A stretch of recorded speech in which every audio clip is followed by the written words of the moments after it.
প্রিয় ভাইয়েরা, আমি নগণ্য একজন কোরআনের ছাত্র। এত বিশাল মঞ্চে, এত বড় প্ল্যাটফর্মে কথা বলা আমার জন্য সাজে না। তারপরও আমাদের মুরব্বীরা আমাদের ডানে বায়ে বসে আছেন, ওনাদের আদেশ ক্রমে, ওনাদের অনুমতি ক্রমে কিছু কথা আজকের এই ঐতিহাসিক প্রোগ্রামে আপনাদের সামনে উপস্থাপন করার চেষ্টা করব। ওমা তৌফিক ইল্লা বিল্লাহ। প্রিয় ভাইয়েরা, 5 দিন ব্যাপী এই তাফসিরুল কোরআনের প্রোগ্রামে অনেক ওলামা হযরত কথা বলেছেন। যারা কোরআন সুন্নাহ থেকে আমাদেরকে কোরআনের কথাগুলো শোনালেন, আমরা যেন সেগুলো আমল করতে পারি। আল্লাহ আমাদেরকে তৌফিক দান করুক। শুরুতে আমাদের নিয়তটাকে খালেস করে নেওয়া দরকার। এই যে গ্যাদারিং, এই যে হিউজ শোডাউন, এগুলো যদি আমাদের নিজেদেরকে পরিবর্তন না করে, তাহলে এতে কোনো লাভ নাই। জোরে বলেন ঠিক কিনা? এই প্রোগ্রাম যদি আমাদের জীবনকে পরিবর্তন করে, আমাদের চিন্তার ডিএনএ কে চেঞ্জ করে দেয়, তাহলেই চট্টগ্রামের প্যারেড ময়দান সার্থক। আসুন আমরা চিন্তাকে খালেস করে নেই। আমরা সবাই নিয়ত করি যে যতটুকু কথা আমরা কোরআনের আলোকে শুনবো, আমলের নিয়তে শুনবো ইনশাআল্লাহ। বলেন সবাই। আমাদের কথা অনেক বেশি, সময় অনেক কম। আমরা আর কাল বিলম্ব না করে মহাবিশ্বয় মহাগ্রন্থ আল কোরআন আল কারীম থেকে কিছু কথা শুনি।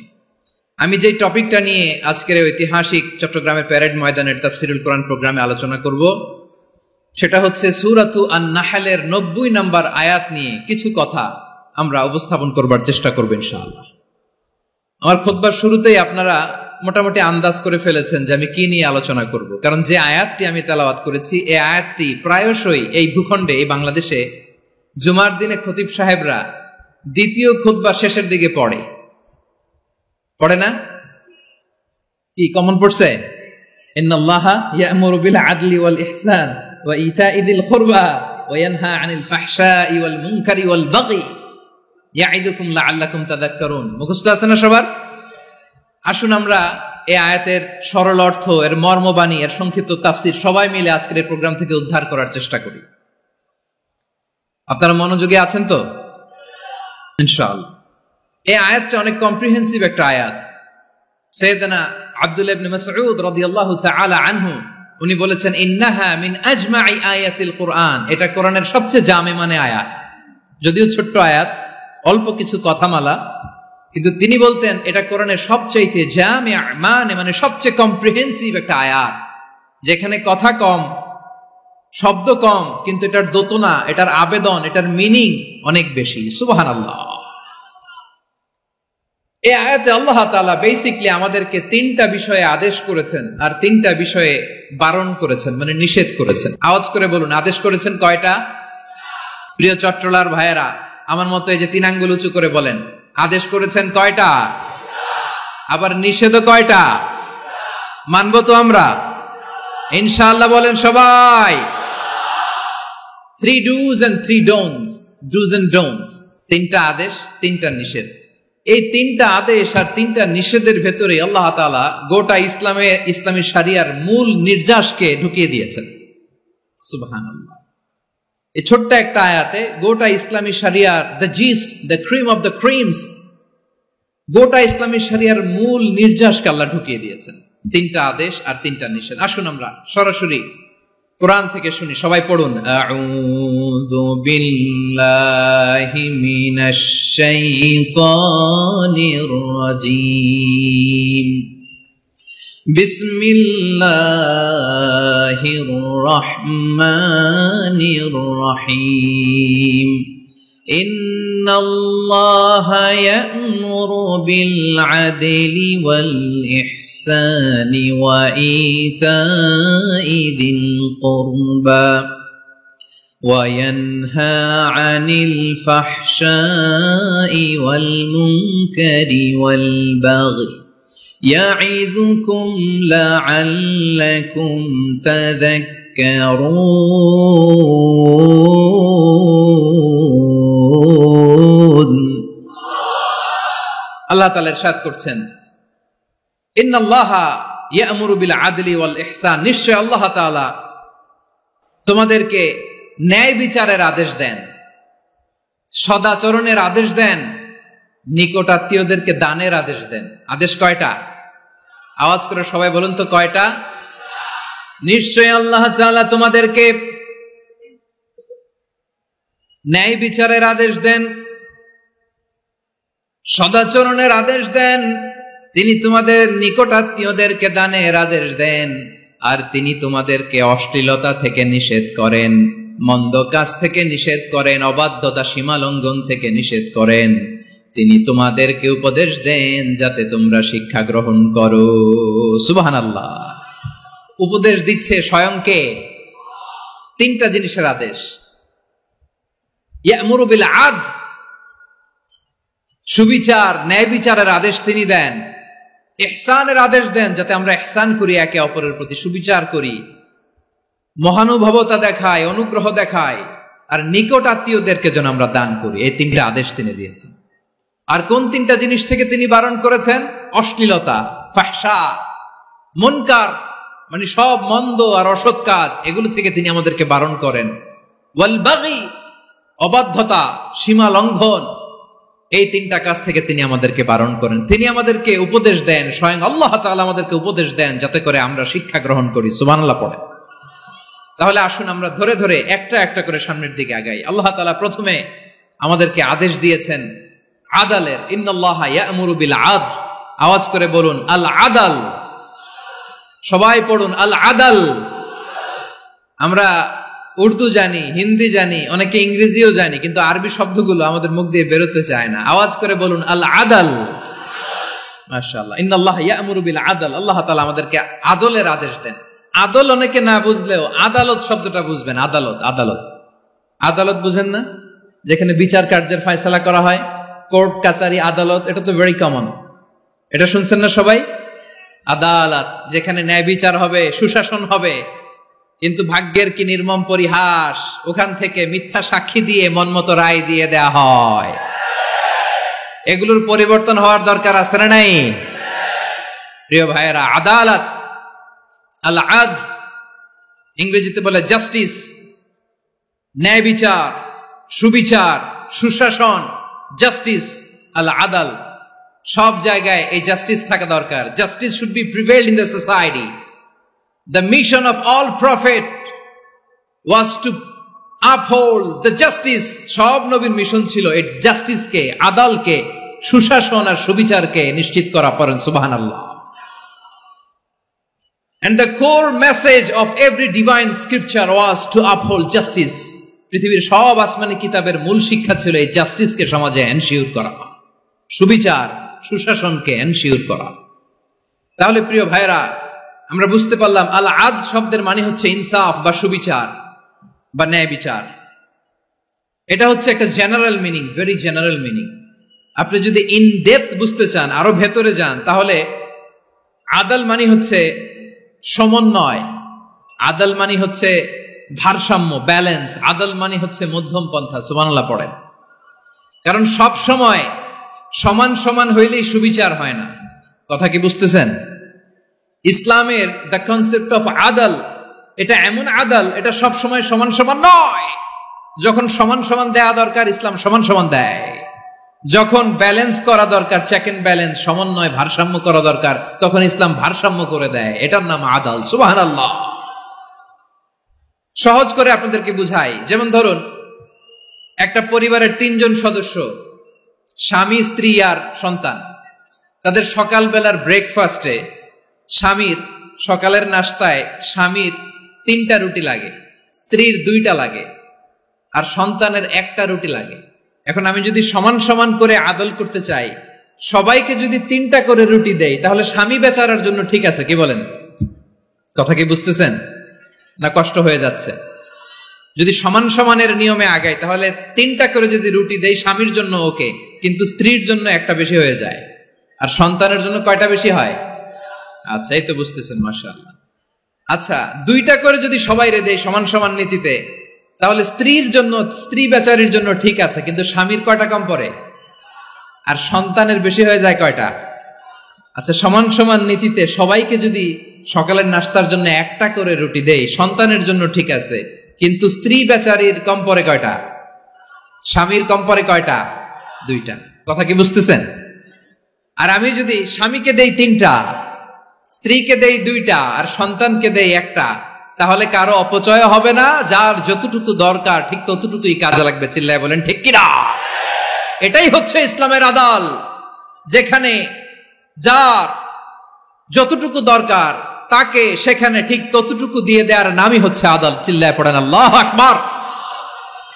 রব্বুল আলামিন বলেন, ইউসিকুমুল্লাহু ফি আওলাদিকুম লিযযাকারি মিসলু হাযযিল উনসায়াইন। আল্লাহ তোমাদেরকে ওসিয়ত করেন, তোমাদেরকে আদেশ দেন, উত্তরাধিকার সম্পদ যখন বন্টন হবে ছেলেরা যতটুকু পাবে মেয়ে পাবে তার অর্ধেক। সুবহানাল্লাহ বলেন।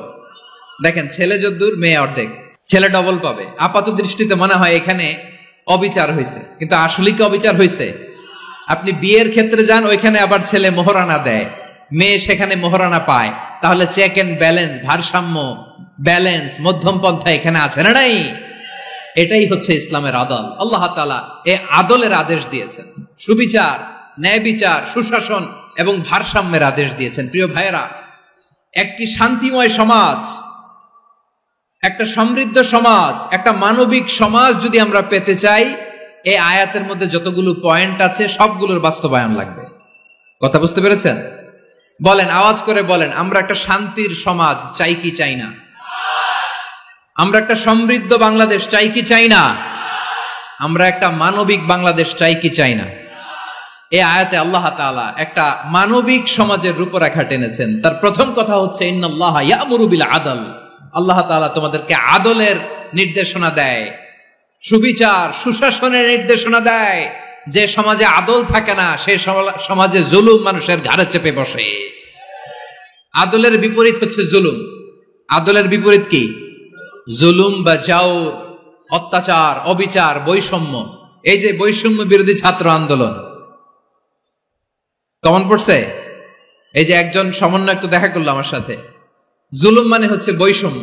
বৈষম্যের স্থান ইসলামে নাই, অবিচারের স্থান ইসলামে নাই, জুলুমের স্থান ইসলামে নাই। আল্লাহ তাআলা বলেন যে আমি জুলুমকে নিজের জন্য হারাম করেছি এবং তোমাদের জন্য হারাম করেছি। বিশ্বনবী ফরমান, আল্লাহ তাআলা বলেন হাদিসে কুদসিতে, ইয়া ইবাদি ইন্নী হারামতুয যুলমা আলা নাফসি ওয়া জাআলতুহু বাইনাকুম মুহাররামান ফালা তাযালামু। আমার গোলামেরা শোনো, নিশ্চয় আমি আল্লাহ তাআলা জুলুমকে আমি আমার উপরে হারাম করেছি, অনুরূপভাবে জুলুম করাকে তোমাদের উপরেও হারাম করেছি। ফলে ফালা তাযালামু, তোমরা একে অপরের সাথে জুলুম করো না। নির্দেশনাটা কার? খবরদার, জুলুমের সাথে আমাদের কোনো সম্পর্ক, জুলুমের সাথে ইসলামের কোনো সম্পর্ক নাই।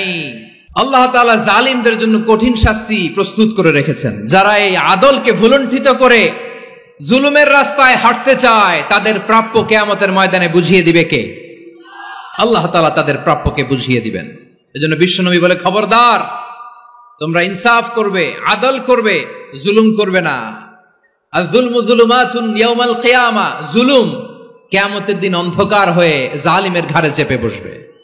আবার বিশ্বনবী বলতেন, ইত্তাকি দাওয়াতাল মাজলুম, খবরদার, তোমরা মজলুমের কান্নাকে ভয় করো। ফাইন্নাহু লাইসা বাইনাহু ওয়া বাইনাল্লাহি হিজাব, কেননা মজলুমের কান্নার মাঝে আর আল্লাহর আরশের মাঝে কোনো পর্দা থাকে না। বিশ্বাস হয়? এই কথা বিশ্বাস হয়?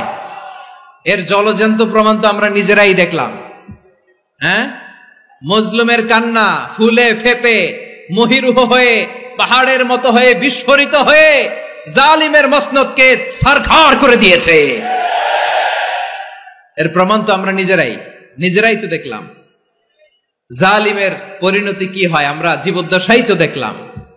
এমনও কোন জুলুম নাই যে হয় নাই, ঠিক কিনা বলেন? আহারে জুলুম, আহারে জুলুম। রিসেন্টলি আয়না ঘরের কিছু ছবি প্রকাশিত হয়েছে সোশ্যাল মিডিয়ায়, দেখেছেন আপনারা? হ্যাঁ, ছোট্ট একটা জায়গা, স্বাধীন মানুষকে প্রাণীর মতো, পাখির মতো খাঁচায় বন্দী করে রেখেছে। কখন দিন কখন রাত কিচ্ছু জানে না, কখন দিন কখন রাত কিছু জানে না। বছরের পর বছর কেটে গিয়েছে। এক্সট্রা জুডিশিয়াল কিলিং এর কোনো হিসাব নাই, বিচার বহির্ভূত হত্যা, এনফোর্স ডিসঅ্যাপিয়ারেন্স, গুম, যেটা সবচাইতে বড় মানবতা বিরোধী অপরাধ। কত মানুষ যে গুম হয়েছে তার কোনো ইয়ত্তা নাই। যেই ফ্যামিলির সদস্য গুম হয়েছে তারা কি ওই লোকটার জন্য মাগফিরাতের দোয়া করবে? নাকি সুস্বাস্থ্যের দোয়া করবে তারা নিজেরাও জানতো না, কারণ জানে না ও বেঁচে আছে না মরে গেছে। আহা, বিডিআর নওজোয়ানদের যারা ছাড়া পেল দেখলাম, বিনা অপরাধে, কোনো অন্যায় ছাড়া, অপরাধ ছাড়া তাদের জীবন থেকে, তাদের তারুণ্যের, তাদের যৌবনের 15 বছর, 16 বছর, 17 বছর নাই, 6 মাস বয়সের ছোট বাচ্চাকে রেখে জেলে গেছে। 6 মাসের মেয়ে বেরোয় দেখে মেয়ের বয়স 17 বছর। মেয়ে বাবারে চিনে না, বাবা মেয়েরে চিনে না। মেয়েকে এখন বিয়ে দিয়ে আরেক ছেলের হাতে তুলে দিবে। মেয়ের শৈশব বাবা দেখে নাই, মেয়ের কৈশোর বাবা দেখে নাই, মেয়ের তারুণ্য দেখে নাই। আরেক যুবককে দেখলাম 14 দিনের সংসার, 2 সপ্তাহের সংসার শেষে জেলে গেছে। কত যুবকের যে স্ত্রী চলে গিয়েছে ফ্যামিলি ছেড়ে, কারণ জানে না তো কবে আসবে, কি হবে, কেউ জানতো না। দাম্পত্য জীবনের মাত্র 14 দিনের স্মৃতি, এই স্মৃতিকে আঁকড়ে ধরে এক বোন 16টা বছর, 17টা বছর কাটিয়ে দিয়েছে। আমি নিউজটা দেখে ভাবলাম, আমার এই বোনের প্রতিটি দিন কিভাবে কেটেছে, প্রতিটি রাত কিভাবে কেটেছে, প্রতিটি ক্ষণ কিভাবে কেটেছে। বিশ্বনবী বলেছেন, ইত্তাকি দাওয়াতাল মাজলুম ফাইন্না লাইসা বাইনাহু ওয়া বাইনাল্লাহি হিজাব। মাজলুমের কান্নাকে ভয় করো, কারণ মাজলুমের কান্না আর আল্লাহর মাঝে কোনো পর্দা থাকে না। আমরা আর এরকম কোন জুলুম বাংলাদেশে দেখতে চাই না, জোরে বলেন ঠিক কিনা? আর কেউ নতুন করে জালিম হোক আপনারা চান? আবার নতুন করে কেউ ফ্যাসিস্ট হোক আপনারা চান? এক দল আরেক দলকে নিশ্চিহ্ন করার রাজনীতিতে মেতে উঠুক, এটা আপনারা চান? আমরা বাংলাদেশকে আদল দিয়ে সাজাতে চাই। আমরা এই 56,000 বর্গ মাইলের প্রতিটা ইঞ্চি মাটিকে কোরআনের আইন দিয়ে সাজাতে চাই। রাজি আছেন আপনারা? কারা কারা রাজি দেখান হাত তুলে আল্লাহকে।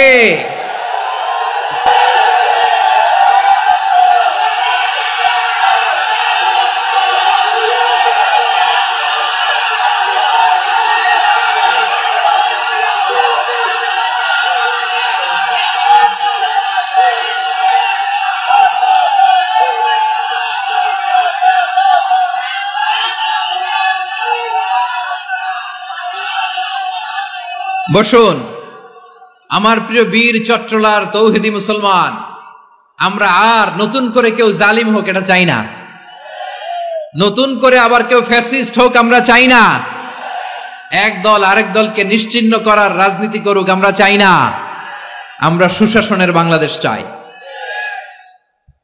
আমরা মানবিক বাংলাদেশ চাই, আমরা একটা সমৃদ্ধ বাংলাদেশ চাই, আমরা বিশ্বের বুকে সম্মান নিয়ে মাথা উঁচু করে দাঁড়াতে চাই, ঠিক কিনা বলেন?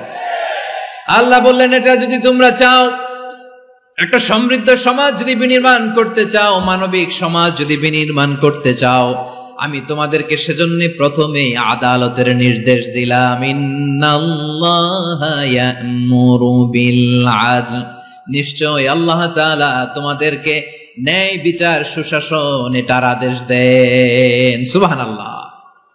আদাল, ন্যায় বিচারের আদেশ আল্লাহ তাআলা কোরআনের বিভিন্ন আয়াতে দিয়েছেন। আল্লাহ তাআলা বলছেন, ইন্নাল্লাহা ইয়া'মুরুকুম আন তুআদ্দুল আমানাতি ইলা আহলিহা ওয়া ইযা হাকামতুম বাইনান নাসি আন তাহকুমু বিল আদল ইন্নাল্লাহা নি'ম্মা ইয়া'iযুকুম বিহি ইন্নাল্লাহা কানা সামিআন বাসীরা।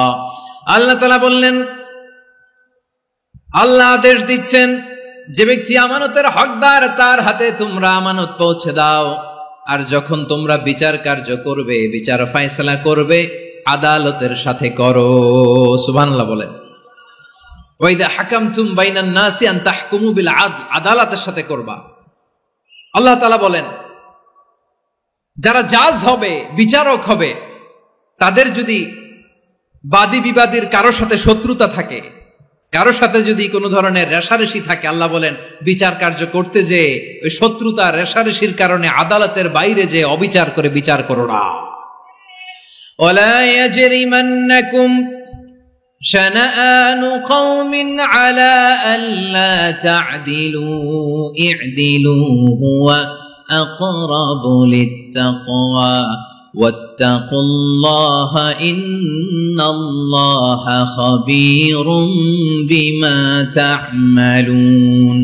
খবরদার কোন জাতির প্রতি, কোন গোষ্ঠীর প্রতি, কোন গোত্রের প্রতি আক্রোশ যেন তোমাদেরকে ন্যায় বিচার থেকে দূরে সরিয়ে না দেয়, বরং আমি আল্লাহর আদেশ হলো ই'দিলু, তোমরা আদল করো, ন্যায় বিচার করো, সুবিচার করো, সুশাসন প্রতিষ্ঠা করো।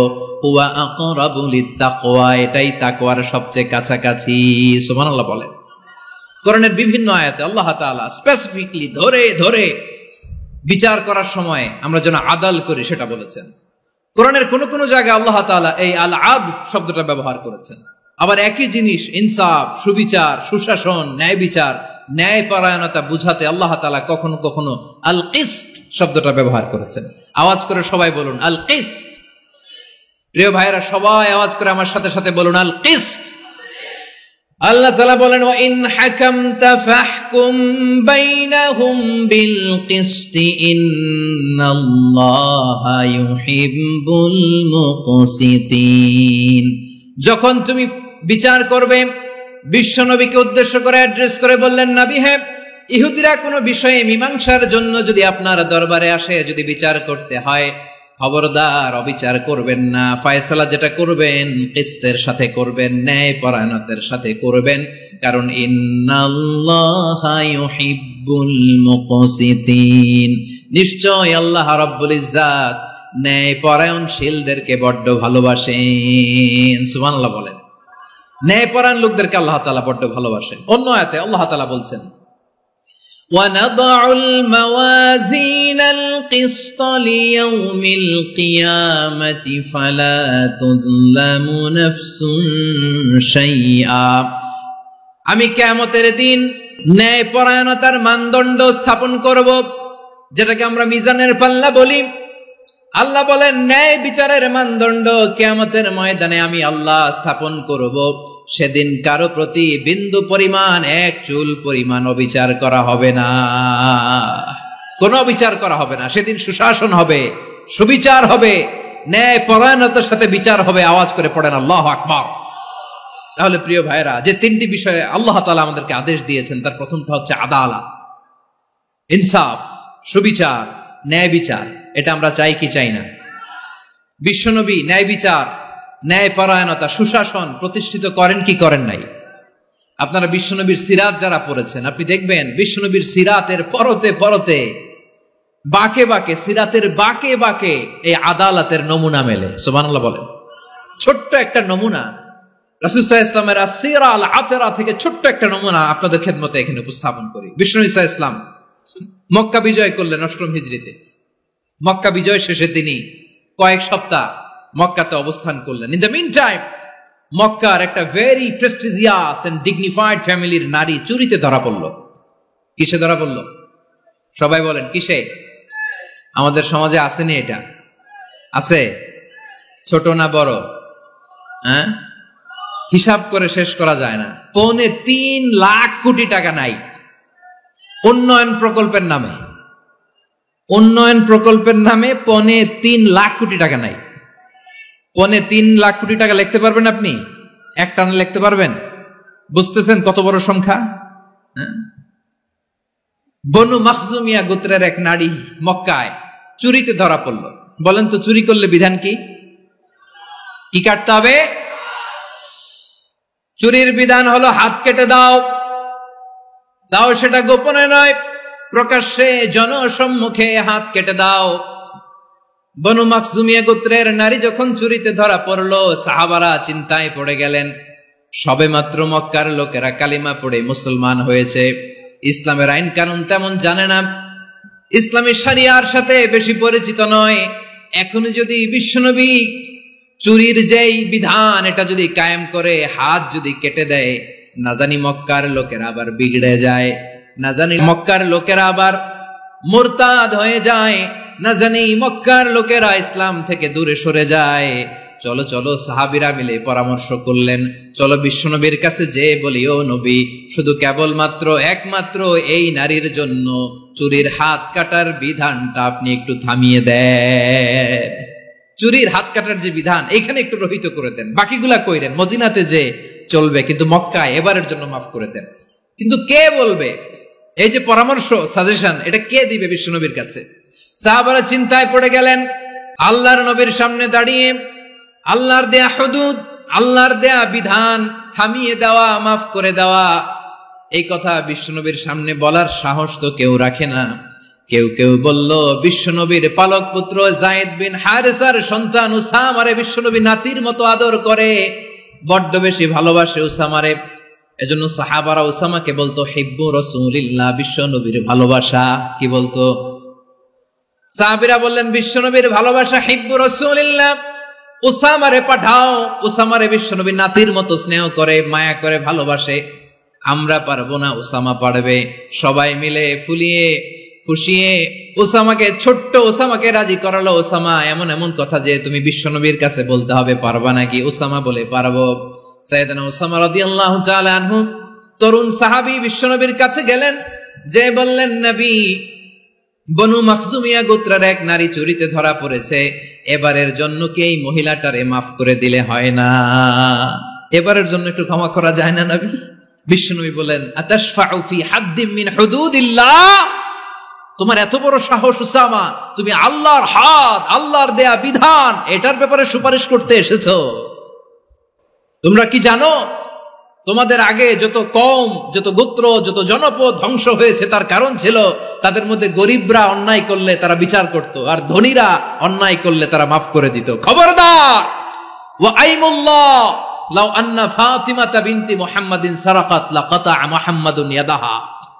বিশ্বনবী বললেন, ওরে ওসামা, বানু মাখজুমিয়ার ওই প্রেস্টিজিয়াস এন্ড ডিগনিফাইড ফ্যামিলির মেয়ে তো দূর কি বাত, অনেক দূরের কথা।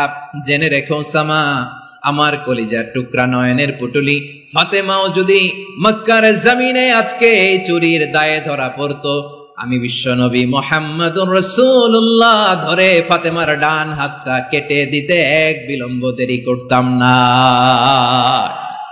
ইন্নাল্লাহা ইয়া'মুরু বিল আদল, আমাদেরকে জাস্টিস শিখায় পশ্চিমারা, আমাদেরকে ইনসাফ শিখায়, আমাদেরকে সুশাসন শিখায়। আর ইনসাফ, সুশাসন, ন্যায় বিচার, সুবিচার, জাস্টিস কারে বলে বিশ্বনবীর বায়োগ্রাফি থেকে জেনে নাও। এই ছিল বিশ্বনবী ইসলামের আদালতের নমুনা। আপনি যদি সাইয়েদনা ওমর ফারুকের জীবনের দিকে তাকান, এমন কঠোর, এমন বীর সেনানী ছিলেন। সাইয়েদনা ওমর ফারুক যদি রাস্তার এই মাথা দিয়ে হাঁটা শুরু করতেন, শয়তান ওমর ফারুককে দেখলে ওই রাস্তা রেখে দিয়ে অন্য রাস্তা দিয়ে হাঁটতো। সুবহানাল্লাহ। ওমর ফারুক রাদিয়াল্লাহু তাআলা আনহু কি পার্সোনালিটি ছিল, কি পার্সোনালিটি! আমাদের এলাকায় ছোট বাচ্চারা রাতে ভাত খেতে চায় না, আমার মেয়েটাও খেতে চায় না। এই এটা দিব, ওইটা দিব, আজকে মাহফিলে আসার সময় বলে দিছে লিস্ট করে এটা এটা আনতে হবে। তো ছোট্ট বাচ্চাদের অনেক বায়না থাকে, ওরা রাতে খেতে চায় না। তো মায়েরা বিভিন্ন ভয় দেখায়, এই বাঘ আসবে, বাঘ আসবে খাও, এই ভূত আসবে, ভূত আসবে খাও। আপনারা কি বলেন চট্টগ্রামে? কি আসবে? হ্যাঁ, ভূত, ভূত, ভূত আসবে, বাঘ আসবে, খাও খাও খাও, তাড়াতাড়ি খাও। তো বাচ্চারা এগুলো শুনে ভয়ে খেতে শুরু করে। মদিনার জমিনেও একই ঘটনা ঘটতো। মদিনার ছোট্ট ছোট্ট সোনামণিরা খেতে চাইতো না, তো মায়েরা বলতো, হা হুয়া ইয়াতি উমর, হা হুয়া ইয়াতি উমর, ওই যে ওমর আসতেছে, উমর। ওমরে ফারুকের কথা শুনলে বাচ্চারা একেবারে ঠান্ডা। সুবহানাল্লাহ পড়বেন না? প্রভু তুমি বলেছ রাসূল দেবে না, বলনি দেবে না ওমর, বলনি দেবে না হামজা তারিক, খালিদ বিজয় সমর। প্রভু তুমি বলেছ রাসূল দেবে না, বলনি দেবে না ওমর, বলনি দেবে না হামজা তারিক, খালিদ বিজয় সমর। প্রভু তুমি বলেছ রাসূল দেবে না। আল্লাহু আকবার। ওমর ফারুক রাদিয়াল্লাহু তাআলা আনহু, ওনার কথা শুনলে গায়ের মধ্যে গুজবাম হয়, গায়ের পশমগুলো দাঁড়িয়ে যায়। সুবহানাল্লাহ বলেন। কি পার্সোনালিটি ছিল, কি ব্যক্তিত্ব ছিল। মুনাফিকরা ওমরে ফারুককে জমের মতো ভয় পেতেন। শয়তান, খুদ শয়তান, শয়তান অন্য রাস্তা দিয়ে হাঁটতো। ওমরে ফারুক রাদিয়াল্লাহু তাআলা আনহুর জীবনে যদি দেখেন, তাহলে সেখানে আপনি আদালতের, ইনসাফের, সুশাসনের, জাস্টিসের নমুনা দেখতে পাবেন। কয়টা শুনবেন? সাইয়েদনা ওমরে ফারুকের রাদিয়াল্লাহু তাআলা আনহুর সন্তান আব্দুর রহমান মিশরে মদ খেয়ে মদ্যপ অবস্থায় ধরা পড়েছে। মদ খাওয়ার কারণে, মদ যদি কেউ পান করে আর যদি প্রমাণিত হয়, তার বিচার হলো 80 বেত। আওয়াজ করে বলেন কয় বেত? বাংলাদেশেও তো এই আইন আছে নাকি? বাংলাদেশে আছে? হ্যাঁ, মদ খাইলে 80 বেত, এই আইন বাংলাদেশে চালু হোক। আমরা চাই কি চাই না? চাই সবাই। এজন্যই তো ইসলাম ভাল লাগে না। ইসলামকে ভাল লাগে না। ইসলামকে আউট করে রাখতে পারলেই তো এরকম বড় বড় বোতল খাওয়া যায়। একেবারে সহজ, পানির মতো সহজ, হিসাব একেবারে সহজ। ওমরে ফারুক রাদিয়াল্লাহু তাআলা আনহুর ছেলে ভুল করে মদ পান করে ফেলেছিলেন। আব্দুর রহমান, ঘটনা ঘটেছে মিশরে। মিশরের গভর্নর তখন আমর ইবনে আস রাদিয়াল্লাহু তাআলা আনহু। আব্দুর রহমানের ভাই যে গভর্নরকে বলল, গভর্নর যদি একটু দয়া করেন, খলিফার ছেলে আমার ভাই আব্দুর রহমান মদ্যপ অবস্থায় ধরা পড়েছে, জনসম্মুখে যদি আপনি বেত্রাঘাত করেন আমাদের প্রেস্টিজ থাকে না, যদি 80 বেত আপনি মারেন আমার কোনো কথা নাই, কিন্তু ঘরের ভেতরে মারেন। আব্দুর রহমানের ভাইয়ের সুপারিশ শুনে সাইয়েদনা আমর ইবনে আস রাদিয়াল্লাহু তাআলা আনহু রাজি হয়ে গেলেন। ঘরের ভেতরে লোকচক্ষুর আড়ালে 80 বেত তিনি মানলেন। কিন্তু ঘটনাক্রমে এই কথা লুকিয়ে লুকিয়ে ঘরের ভেতরে 80 বেত মারার কথা সাইয়েদনা ওমর ফারুক মদিনা থেকে জানতে পারলেন। মদিনা থেকে তিনি ফরমান জারি করলেন, এই বিচার যেমনটি আমর ইবনে আস আদায় করেছে, এটা প্রকৃতপক্ষে আদায় হয় নাই। আসো সবাই মদিনায় আসো, আমর ইবনে আস মদিনায় আসো, আব্দুর রহমানও আসো, সবাই আসো, জনসম্মুখে এই বিচার কার্যকর করতে হবে। সাইয়েদনা ওমর ফারুক মসজিদে নববীর পিলারের মধ্যে নিজের ছেলেকে বাঁধলেন, আবার জনসম্মুখে 80টা বেত তার গায়ের মধ্যে মারলেন। মাজমুয়ে ফাতাওয়া ইবনে তাইমিয়া রাহিমাহুল্লাহ উনি এটা নকল করেছেন। এটা সবচেয়ে বিশুদ্ধ মত। আরো অনেক মত আছে, মারা গেছে কবরের উপর, ওগুলো বাদই দিলাম। কেমন খলিফা ছিলেন, কেমন খলিফা! পশ্চিমারা তোমরা জাস্টিস আমাদেরকে শেখাও, ইনসাফ কারে বলে, সুশাসন আমাদেরকে তোমরা শিখাও। ওমরে ফারুক রাদিয়াল্লাহু তাআলা ওই বিচারকে তিনি ধর্তব্য মনে করেন নাই। মদিনাতে এনে আবার জনসম্মুখে আবার 80 বেত মেরেছেন। মিশরে ওমরে ফারুক রাদিয়াল্লাহু তাআলা আনহু আমর ইবনে আসকে গভর্নর করে পাঠালেন। সেখানে আমর ইবনে আসের ছেলে একটা প্রতিযোগিতায় রানার আপ হয়েছে। এক মিশরি সেখানে চ্যাম্পিয়ন হয়েছে। রানার আপ বুঝতে পেরেছেন তো?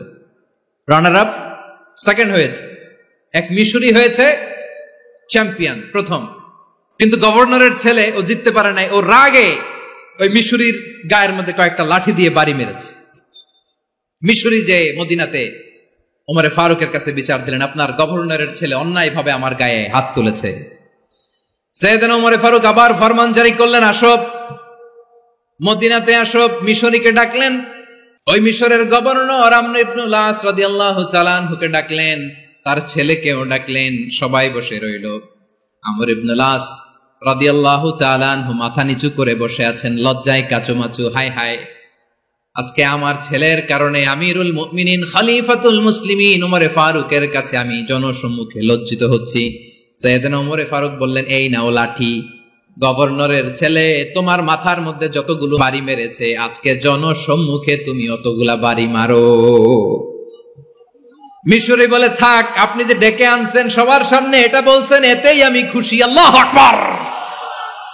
আপনার মহানুভবতা দেখে আমি খুশি, আর অপমানের দরকার নাই। ওমরে ফারুক বলে, না, খবরদার, এই কথা মিশরি তুমি বলো না, মারো, যতগুলা বাড়ি মেরেছে মারো। বাধ্য হয়ে মিশরি আমর ইবনে আসের সামনে ওনার কলিজার টুকরা সন্তানের মাথার মধ্যে বাড়ি মারতে আরম্ভ করলেন। ঠিক যতগুলা বাড়ি গভর্নরের ছেলে আমর ইবনে আসের ছেলে মিশরীর গায়ে মেরেছিল, মাথায় মেরেছিল, মিশরী গুনে গুনে ততটা মারলেন। এই দৃশ্য দেখে ওমরে ফারুক রেগে মেগে আগুন, রাগের চোটে রাগ সামলাতে না পেরে আর নিজেকে সামলাতে না পেরে মিশরীরে বললেন, ছেলেরে মারা শেষ হয়ে গেলে এবার বাবার টাক মাথার মধ্যে কয়েকটা বাড়ি মার। রাগের চোটে, আউট অফ অ্যাঙ্গার, রাগের চোটে যে আমার পাঠানো গভর্নর আমর ইবনুল আস তার ছেলেকে কেন আদব তারবিয়া কেন শিক্ষা দিতে পারে না, ছেলেরে মারা হইলে এবার আমর ইবনুল আসের মাথার মধ্যে দুইটা মারো। এটা রাগে বলেছেন, এটা শাস্তি হিসেবে না। সুবহানাল্লাহ পড়ে। তোমরা আমাদেরকে সুশাসন শিখাও, আমাদেরকে সুশাসন শিখাও। বিশ্বনবী বলেন আদল এটা যেন তেন বিষয় না, এটা দিয়েই মানবিক সমাজ গড়তে হবে। আল্লাহ তাআলা কিয়ামতের কঠিন ময়দানে যেদিন স্বামী স্ত্রীকে চিনবে না, স্ত্রী স্বামীকে দেখে পালিয়ে যাবে, বন্ধু বন্ধুরে চিনবে না, পীর সাহেব মুরিদরে চিনবে না, মুরিদ পীর সাহেবরে চিনবে না, দলের কর্মী তার নেতারে চিনবে না, নেতা তার কর্মীরে চিনবে না, বন্ধু বন্ধুরে দেখে পালাবে। এই কঠিন মুহূর্তে সূর্যটা মাথার কাছে চলে আসবে, জমিনটা তামার জমিন হবে, আজকের জমিনের মতো নয়। মানুষ ঘর্মাক্ত ক্লান্ত শ্রান্ত মাথার মগজগুলো কানের ছিদ্র আর নাকের ছিদ্র দিয়ে বেয়ে বেয়ে পড়বে। বিশ্বনবী ফরমান কিয়ামতের ওই কঠিন ময়দানে 7 শ্রেণীর ব্যক্তিকে রব্বুল আলামিন তার আরশের নিচে ছায়া দিবেন। তার মধ্যে প্রথম শ্রেণীর ব্যক্তি হলো ইমামুন আদিল। ইমামুন আদিল, ন্যায়পরায়ণ শাসক, যে ইনসাফের সাথে বিচার করে, যে জাস্টিস সমাজে সার্ভ করে, যে সুশাসন নিশ্চিত করে, ওই ইমামুন আদিল। আদিল শব্দটা বুঝছেন না? ইন্নাল্লাহা ইয়া'মুরু বিল আদল, পাইছেন? আদিল। 7 শ্রেণীর ব্যক্তিকে আল্লাহ তাআলা সুশীতল আরশের নিচে ছায়া দিবেন, যেদিন তার দেয়া ছায়া ছাড়া কোনো ছায়া থাকবে না। এর প্রথম হচ্ছে ইমামুন আদিল, ন্যায়পরায়ণ শাসক। চিল্লায় বলেন সুবহানাল্লাহ। আবার বিশ্বনবী বললেন ইন্নাল মুকসিতিনা ইনদাল্লাহি আলা মানাবিরা মিন নূর আন ইয়ামিনির রহমান। কিয়ামতের দিন যারা ন্যায়পরায়ণ হিসেবে আল্লাহর সামনে দাঁড়াবে, কিয়ামতের দিন রব্বুল আলামিন তার আরশের ডান দিকে ওই ন্যায়পরায়ণ লোকদের জন্য আরশের ডান দিকে একটা নূরের মিম্বারে তাদেরকে বসার সুযোগ করে দিবে। আল্লাহর আরশের ডান দিকে ন্যায়পরায়ণ লোকদের জন্য আল্লাহ তাআলা নূরের মিম্বার বানাবে। চারটেখানে কথা মনে করেছেন? আল আদাল, জাস্টিস। ইন্নাল্লাহা ইয়া'মুরু বিল আদল। আল্লাহ তাআলা এই আদালতের নির্দেশনা দেয়, সুবিচার, সুশাসন। প্রিয় ভাইয়েরা, এটা আমরা বাংলাদেশে চাই কি চাই না? এই যে অরাজকতা, এই যে অন্যায়, এই যে জুলুম, এই যে ইনকনসিস্টেন্সি সমাজের অসঙ্গতি, এর প্রধান কারণ জাস্টিস নাই, সুবিচার নাই, সুশাসন নাই। শেষবারের মতো আওয়াজ করে বলেন তো, আমরা বাংলাদেশে আদল চাই কি চাই না? তাহলে প্রথম নির্দেশনা শেষ। আল্লাহ তাআলা তোমাদেরকে আদলের আদেশ দেন। এরপরে আল্লাহ বললেন আমি তোমাদেরকে ইহসানের আদেশ দেই। ইন্নাল্লাহা ইয়া'মুরু বিল আদলি ওয়াল ইহসান। আমি তোমাদেরকে যেমনি আদলের নির্দেশনা দেই, তেমনি ভাবে তোমাদেরকে ইহসানের নির্দেশনা দেই। ইহসান, আওয়াজ করে সবাই বলেন তো ইহসান। সবাই বলেননি? সবাই বললে এতটুকু আওয়াজ হবে আমি বিশ্বাস করি না। আওয়াজ করে বলুন আল ইহসান। ইহসান মানে কারো প্রতি সফট হার্টেড হওয়া, মহানুভব হওয়া, অনুগ্রহ পরায়ণ হওয়া, অনুগ্রহশীল হওয়া, একে অপরের প্রতি দয়াদ্র হওয়া। একে অপরের প্রতি দয়াদ্র অনুগ্রহশীল হওয়া ছাড়া মানবিক সমাজ কশিনকালেও গঠন করা সম্ভব না।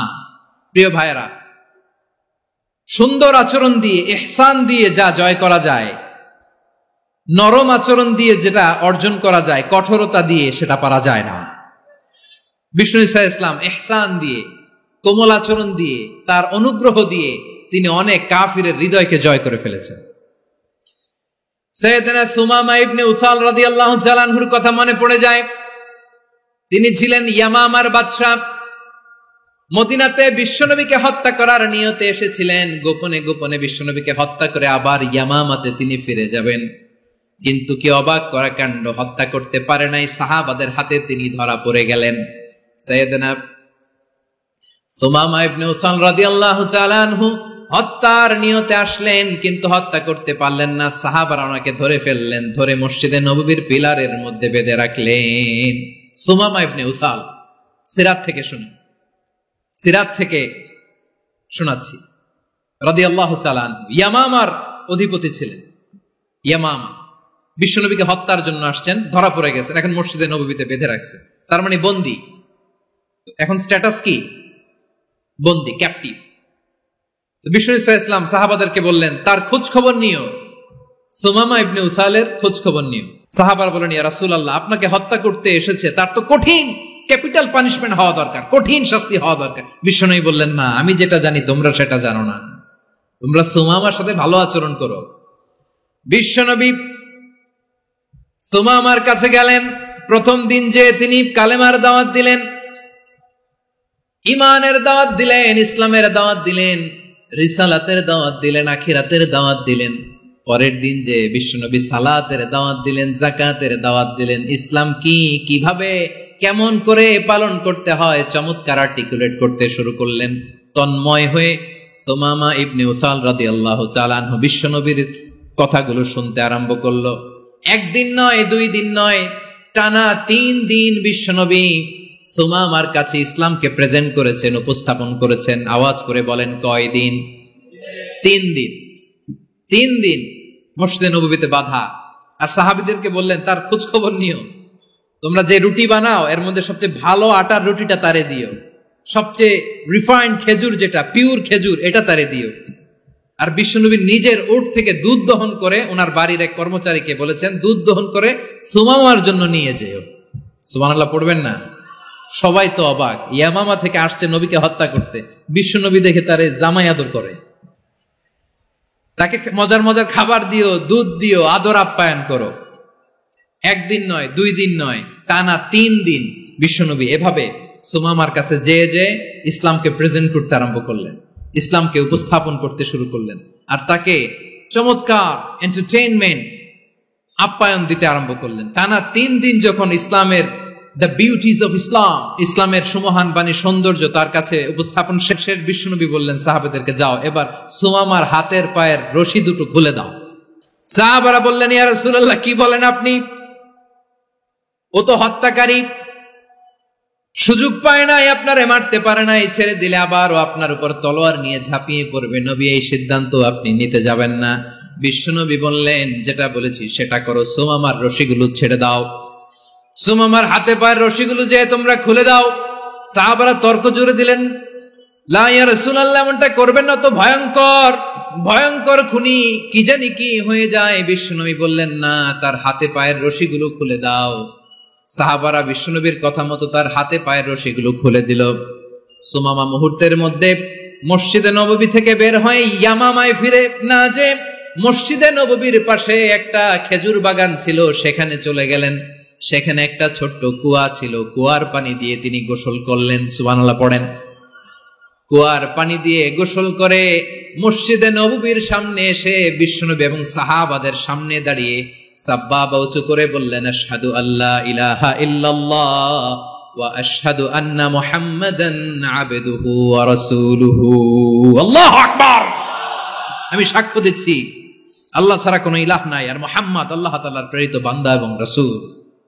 প্রিয় ভাইয়েরা, ইহসান দিয়ে যা জয় করা যায়, কঠোরতা দিয়ে সেটা কঠিনকালেও জয় করা যায় না। আওয়াজ করে বলেন ঠিক কি না? এবার সুমামা দাঁড়িয়ে বলে, ওগো নবী, আমি তো কালিমা পড়ে মুসলমান হয়ে গেলাম, এবার শোনেন, এই মুহূর্তের আগে আপনার চেহারার চাইতে নিকৃষ্ট কোনো চেহারা আমার কাছে ছিল না, কিন্তু শাহাদা পাঠ করার পরে আপনার চেহারার চাইতে উত্তম শ্রেষ্ঠ কোনো চেহারা আমার কাছে আর নাই।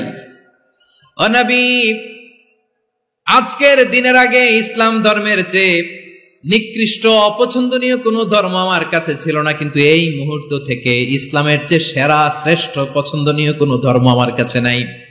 নবী গো, আজকের দিনের আগে মদিনার চাইতে অপছন্দনীয় নিকৃষ্ট কোনো শহর আমার কাছে ছিল না, কিন্তু এই মুহূর্তের পর থেকে মদিনার চাইতে কোনো শ্রেষ্ঠ শহর আমার জানা নাই। সে ছিল গমের বড় ডিলার, গম বেচত। কি বেচত? তার গম কিনে মক্কার লোকেরা রুটি খাইতো। সে ঘোষণা দিল, আজকে থেকে মক্কাবাসীদের জন্য সব গম আমি হারাম করে দিলাম। মক্কাবাসী এখন না খেয়ে মরে। সুবহানাল্লাহ পড়বেন না? মক্কাবাসী বিশ্বনবীর কাছে আসলেন, এসে বললেন, মুহাম্মদ, আমরা তো তোমার ভাই, তোমার চাচা, তোমার ভাতিজা, তোমার আত্মীয়। তুমি সুমামারে বলো সে যেন আবার গমের সাপ্লাই মক্কার জন্য অনুমতি দিয়ে দেয়। বিশ্বনবীর অনুমতি ক্রমে সুমামা আবার মক্কাতে গম পাঠাতে শুরু করলো। পড়েন সুবহানাল্লাহ। ইহসান, ইহসান দিয়ে আপনি যেটা জয় করতে পারবেন, you can win the heart of your enemies. ইহসান দিয়ে আপনি আপনার শত্রুর হৃদয়কে জয় করতে পারবেন। আওয়াজ করে বলেন ঠিক কি না? এজন্য আল্লাহ বললেন, ওয়া আনফিকু ফি সাবিলিল্লাহি ওয়া লা তুলকু বিআইদিকুম ইলাত তাহলুকা ওয়া আহসিনু ইন্নাল্লাহা ইউহিব্বুল মুহসিনিন। তোমরা আল্লাহর রাস্তায় দান করবে আর নিজেরা নিজেদেরকে ধ্বংসের হাতে ঠেলে দিও না। তোমরা একে অপরের প্রতি ইহসান করবে, কারণ ইহসানকারীদেরকে আল্লাহ বড্ড ভালোবাসেন। সুবহানাল্লাহ পড়েন। আবার সূরা রহমানে আল্লাহ বললেন, হাল জাযাউল ইহসানি ইল্লাল ইহসান ফাবিআইয়ি আলা, সবাই পড়েন, ফাবিআইয়ি আলাই রাব্বিকুমা তুকাযযিবান। ইহসানের প্রতিদান হিসেবে ইহসানি হয়। বিশ্বনবী সুমামার প্রতি যেমন ইহসান করেছেন, সুমামাও ঠিক তেমন ইহসান ফিরিয়ে দিয়েছে। ঠিক কিনা বলেন? তাহলে এক নম্বরে হচ্ছে আদ, ন্যায় বিচার। দুই নম্বরে সবাই বলেন ইহসান, সদাচরণ। ইহসান দুই ধরনের প্রিয় ভাইরা, ইহসান ফিল ইবাদা, ইহসান ফিল মুআমালা। ইহসান ফিল ইবাদা হচ্ছে একাগ্র অনুভবে ইবাদতে ডুব দেওয়া, এর নাম ইবাদতের ইহসান। সুবহানাল্লাহ পড়ুন। বিশ্বনবী বলেন ইহসান মানে কি জানো নাকি? হাদিসে জিবরিলে সাইয়েদনা জিবরিল আলাইহিস সালাম বিশ্বনবীকে বললেন, আখবিরনি আনিল ইহসান। নবী আমাদেরকে বলেন ইহসান মানে কি? বিশ্বনবী বললেন, আনতা আবুদাল্লাহা কাআন্নাকা তারাহু ফাইন লাম তাকুন তারাহু ফাইন্নাহু ইয়ারাক। ইহসান মানে হলো এমন ভাবে তুমি আল্লাহর সামনে নিজেকে উজাড় করে ইবাদত করবে, তুমি ভাববে তুমি আল্লাহকে দেখতে পাচ্ছ। আর এটা যদি ভাবা তোমার জন্য কঠিন হয়ে যায়, অন্তত এতটুকু তুমি ভাববা যে আল্লাহ তোমাকে দেখতে পাচ্ছেন। ঠিক কিনা বলেন? ও আমার বীর চট্টলার ভাইয়েরা, কেউ যেটা দেখে না সেটা দেখে কে? এই বিশ্বাস হৃদয়ের মধ্যে আছে? নামাজে যখন দাঁড়ান এই ফিলিংসটা আনা যাবে? হ্যাঁ, এই জন্য বিষ্ণু ইসলাম বলেছে এমন ভাবে নামাজে দাঁড়াও, ইবাদত করো, মনে করো হতে পারে এটাই আমার জীবনের শেষ নামাজ। পারফর্ম দ্য সালাহ as if this is your last and final prayer. এমন ভাবে সালাতে দাঁড়াও, ভাবো হতে পারে এটাই তোমার জীবনের শেষ নামাজ। এমন ভাবে নামাজে দাঁড়াও, ভাবো এটাই শেষ নামাজ। তাহলে নামাজে একাগ্রতা বাড়ায় দিবে কে? ফলে ইবাদতের ইহসান আমাদের অর্জিত হবে।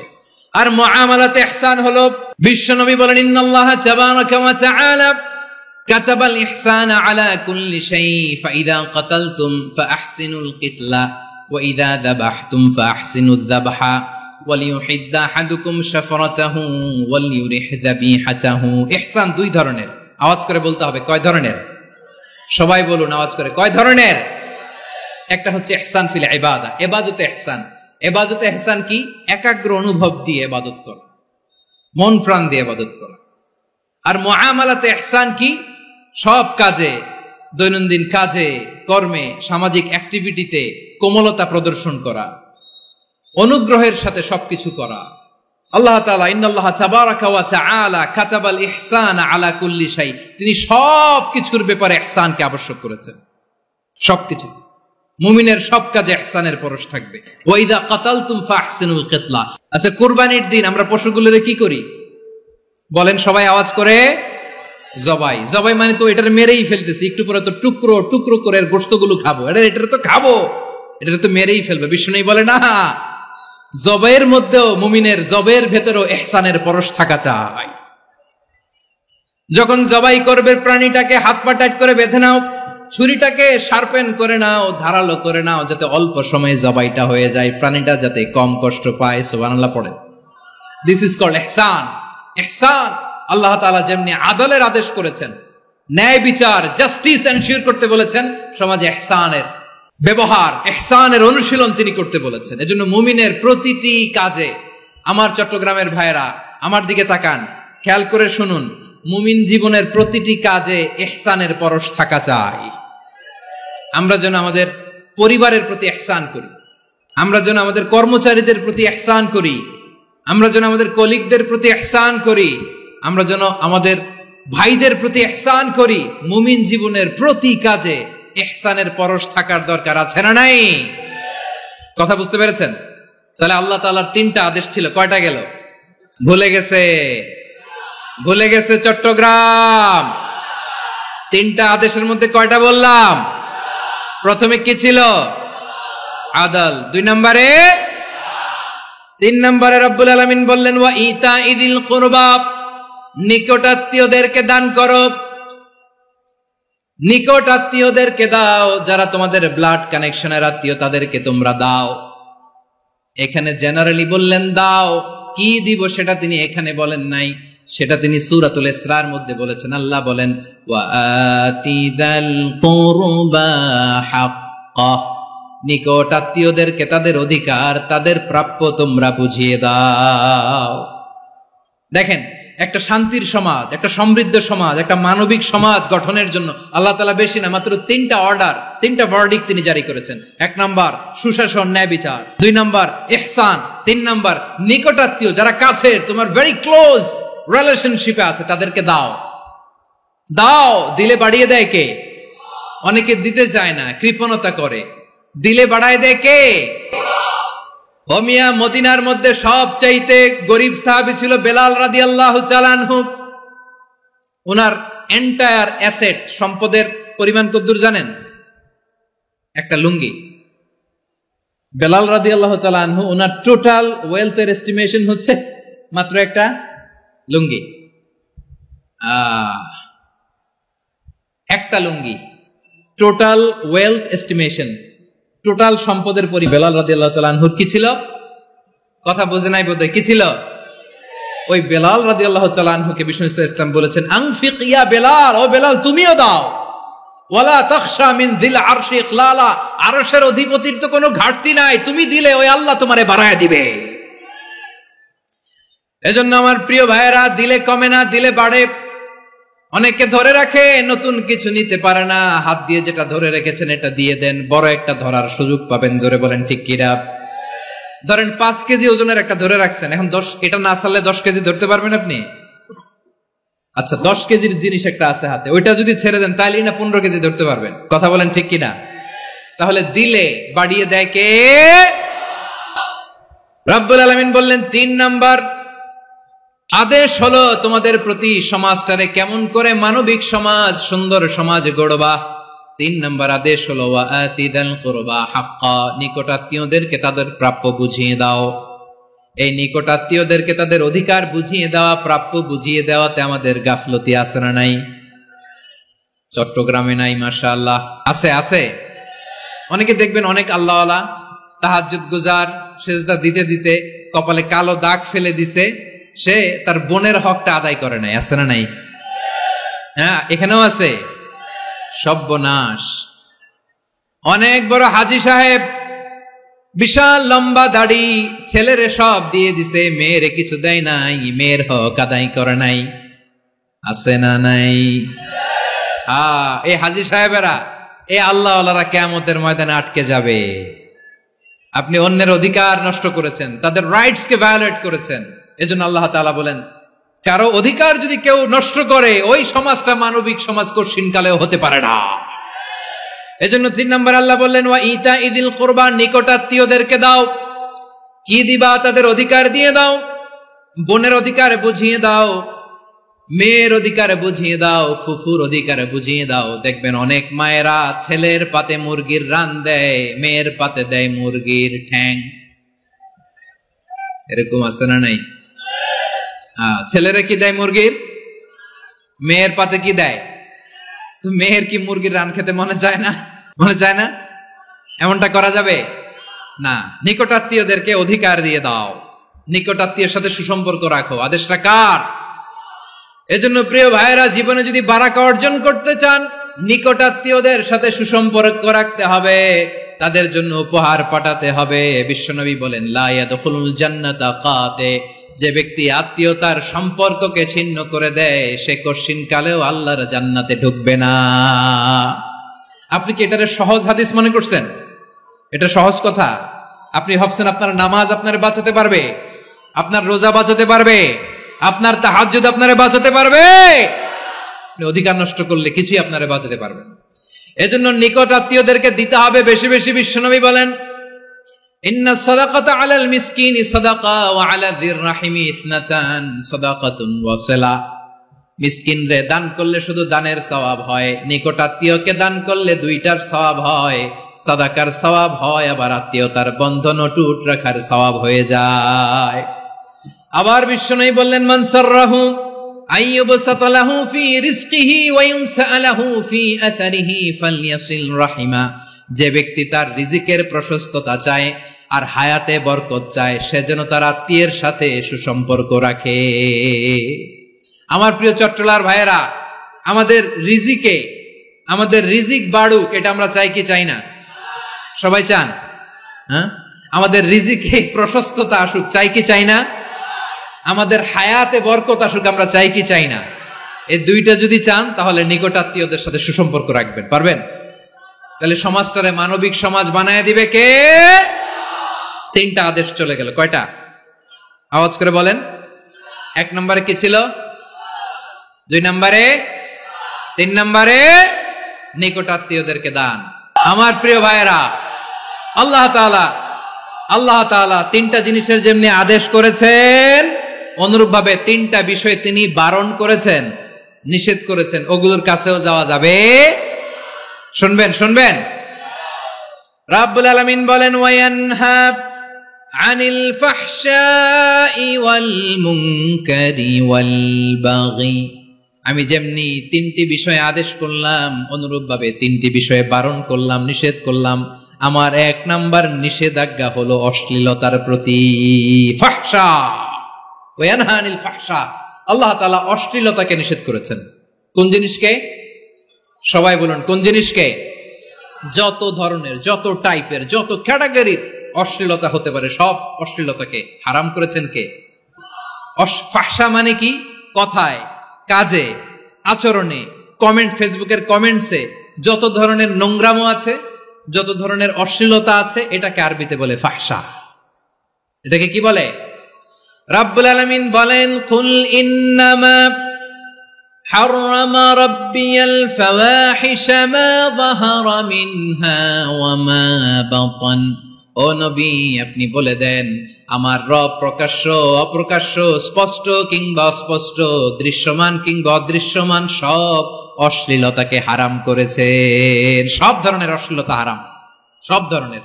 আল্লাহ তাআলা আমাদেরকে অশ্লীলতা থেকে বাঁচান, অশ্লীলতা থেকে তিনি আমাদেরকে হেফাজত করুক। পড়েন আমিন। এবার বলেন, আমাদের সমাজে অশ্লীলতা আছে না নাই? চট্টগ্রামে নাই? আমি কই নাই, ওনারা বলে আছে। দেখছেন, আমি সামহাও বাঁচায় দেওয়া ট্রাই করতেছি, ওনারা বলে আছে। অশ্লীলতা নানা ভাবে, নানা নামে, নানা মোড়কে আমাদের সমাজে আছে না নাই? সংস্কৃতির নামে, ফ্যাশনের নামে, বিনোদনের নামে, উপন্যাসের নামে, কনসার্টের নামে অশ্লীলতা আছে না নাই? আপনি দেখেছেন কনসার্টগুলোর অবস্থা? এই যে আতিফ আসলাম যে আসছে আমাদের দেশে, তারপর কে কে আসছে, আমাদের তরুণ তরুণীরা, আমাদের যুবক যুবতীরা, আমাদের জেনজিরা, কি অবস্থা ওইখানে? হ্যাঁ, কি অবস্থা? কে বাঁচাবে ওদের? কে রক্ষা করবে ওদের ইমানের, ওদের চরিত্রের হেফাজতের গ্যারান্টি কে দিবে? কনসার্টের নামে অশ্লীলতা আছে না নাই? ছেলে মেয়ে একে অপরকে জড়ায় ধরতেছে, একে অপরকে চুমো খাচ্ছে, প্রকাশ্যে, দিবালোকে, গণমানুষের সামনে। আল্লাহ তাআলা এই অশ্লীলতা থেকে আমাদেরকে বেঁচে থাকতে বলেছেন, বেঁচে থাকতে বলেছেন। রূপালী জগতের নামে অশ্লীলতা আছে না নাই? এই টার্মটা আপনারা জানেন না? রূপালী জগৎ কি জগৎ? আসলে কি রূপালী জগৎ না অন্ধকার জগৎ? আমার বোনেরা, আপনাদেরকে যে কি বলে তারা বুঝায়, রূপালী জগৎ শুনেই আপনি ভরকে যাবেন না। রূপালী জগতে যে নারী যত বেশি উলঙ্গ সে নাকি তত বেশি সাহসী। জানেন, বলে এটা একটা সাহসী নারী, খুব সাহসী পদক্ষেপ তার। যত বেশি শরীর থেকে কাপড় নামাতে পারবে, যত বেশি বস্ত্রহীন হয়ে নিজেকে প্রেজেন্ট করতে পারবে, সে নাকি তত বেশি সাহসী। আমার চট্টলার ভাইয়েরা, শয়তানের প্রথমে এজেন্ডা ছিল বনি আদমকে বস্ত্রহীন করা। সে আদম এবং হাওয়া আলাইহিস সালামকে নিষিদ্ধ গাছের ফল খাইয়ে তাদেরকে বস্ত্রহীন করেছে। এই জামিনেও সে আমাদেরকে বস্ত্রহীন করতে চাইবে। এই রূপালী জগতের নামে তারা এটা করে। আমার প্রিয় বোনেরা, আপনি জানেন না আপনার দাম কত। ওরা আপনাদেরকে বিজ্ঞাপনের সস্তা পণ্য বানাতে চায়। ওরা আপনাদেরকে ওদের ভোগের লিপসার টুলস বানাতে চায়। ওরা আপনাদেরকে দিয়ে ওদের খায়েশ পূরণ করতে চায়। এটা আপনাদের জন্য মোটেও ডিগনিটি নয়, এটা আপনাদের জন্য সম্মান নয়। আপনার সম্মান শালীনতায়, আপনার সম্মান হেজাবে, আপনার সম্মান ভদ্রতায়, আপনার সম্মান আপনার ডিসেন্ট পোশাকে। পোশাক বলে দেয় এই নারীটা ভদ্র না অভদ্র। পোশাক বলে দেয় এই মেয়েটা কোন ঘরের মেয়ে। আওয়াজ করে বলেন ঠিক কিনা? আপনি জানেন না, আপনারা সস্তা পণ্য বানায়, ভোগের পণ্য, বিলবোর্ডে আপনাকে উলঙ্গ করে উপস্থাপন করে। এই অশ্লীলতার সাথে ইসলামের কোন সম্পর্ক। এজন্য আল্লাহ বলেন, আমি অশ্লীলতাকে হারাম করেছি। অশ্লীলতাকে হারাম করার প্রথম কারণ হলো এর মাধ্যমে মানবতাকে অপমানিত করা হয়। কারণ মানুষের সম্মান মানুষের পোশাকে। মানুষ যখন পোশাকহীন হয়ে যায়, বস্ত্রহীন হয়ে যায়, তার সম্মান কমে যায়। ঠিক কিনা? অশ্লীলতাকে হারাম করার প্রথম কারণ হচ্ছে মানুষ মানুষকে অপমান করে। একটা নারী, সে তো সম্মানিত। নারী যে কত সম্মানিত, নারীরা এটা বুঝেই নাই। বিশ্বনবী বলেন, আদ-দুনিয়া কুল্লুহা মাতা ওয়া খায়রু মাতা'আদ দুনিয়া আল মারআতুস সালিহা। আমার বোনেরা, 5টা প্যান্ডেলে আপনারা এলইডিতে আমার আলোচনা শুনছেন, আমি জানি। আপনাদের এই গর্ভ যে কত দামি আপনি জানেন না। আপনার পেট থেকেই আসবে আগামী দিনের সালাহুদ্দিন আল আইয়ুবী। আপনার পেট থেকেই আসবে অনাগত দিনের ইমাম মাহদী আল মুনতাজার। আপনার পেট থেকেই আসবে অনাগত দিনের ফয়সাল, ওয়াসিম, মুগ্ধ, আবু সাইদের মতো বীর যোদ্ধা।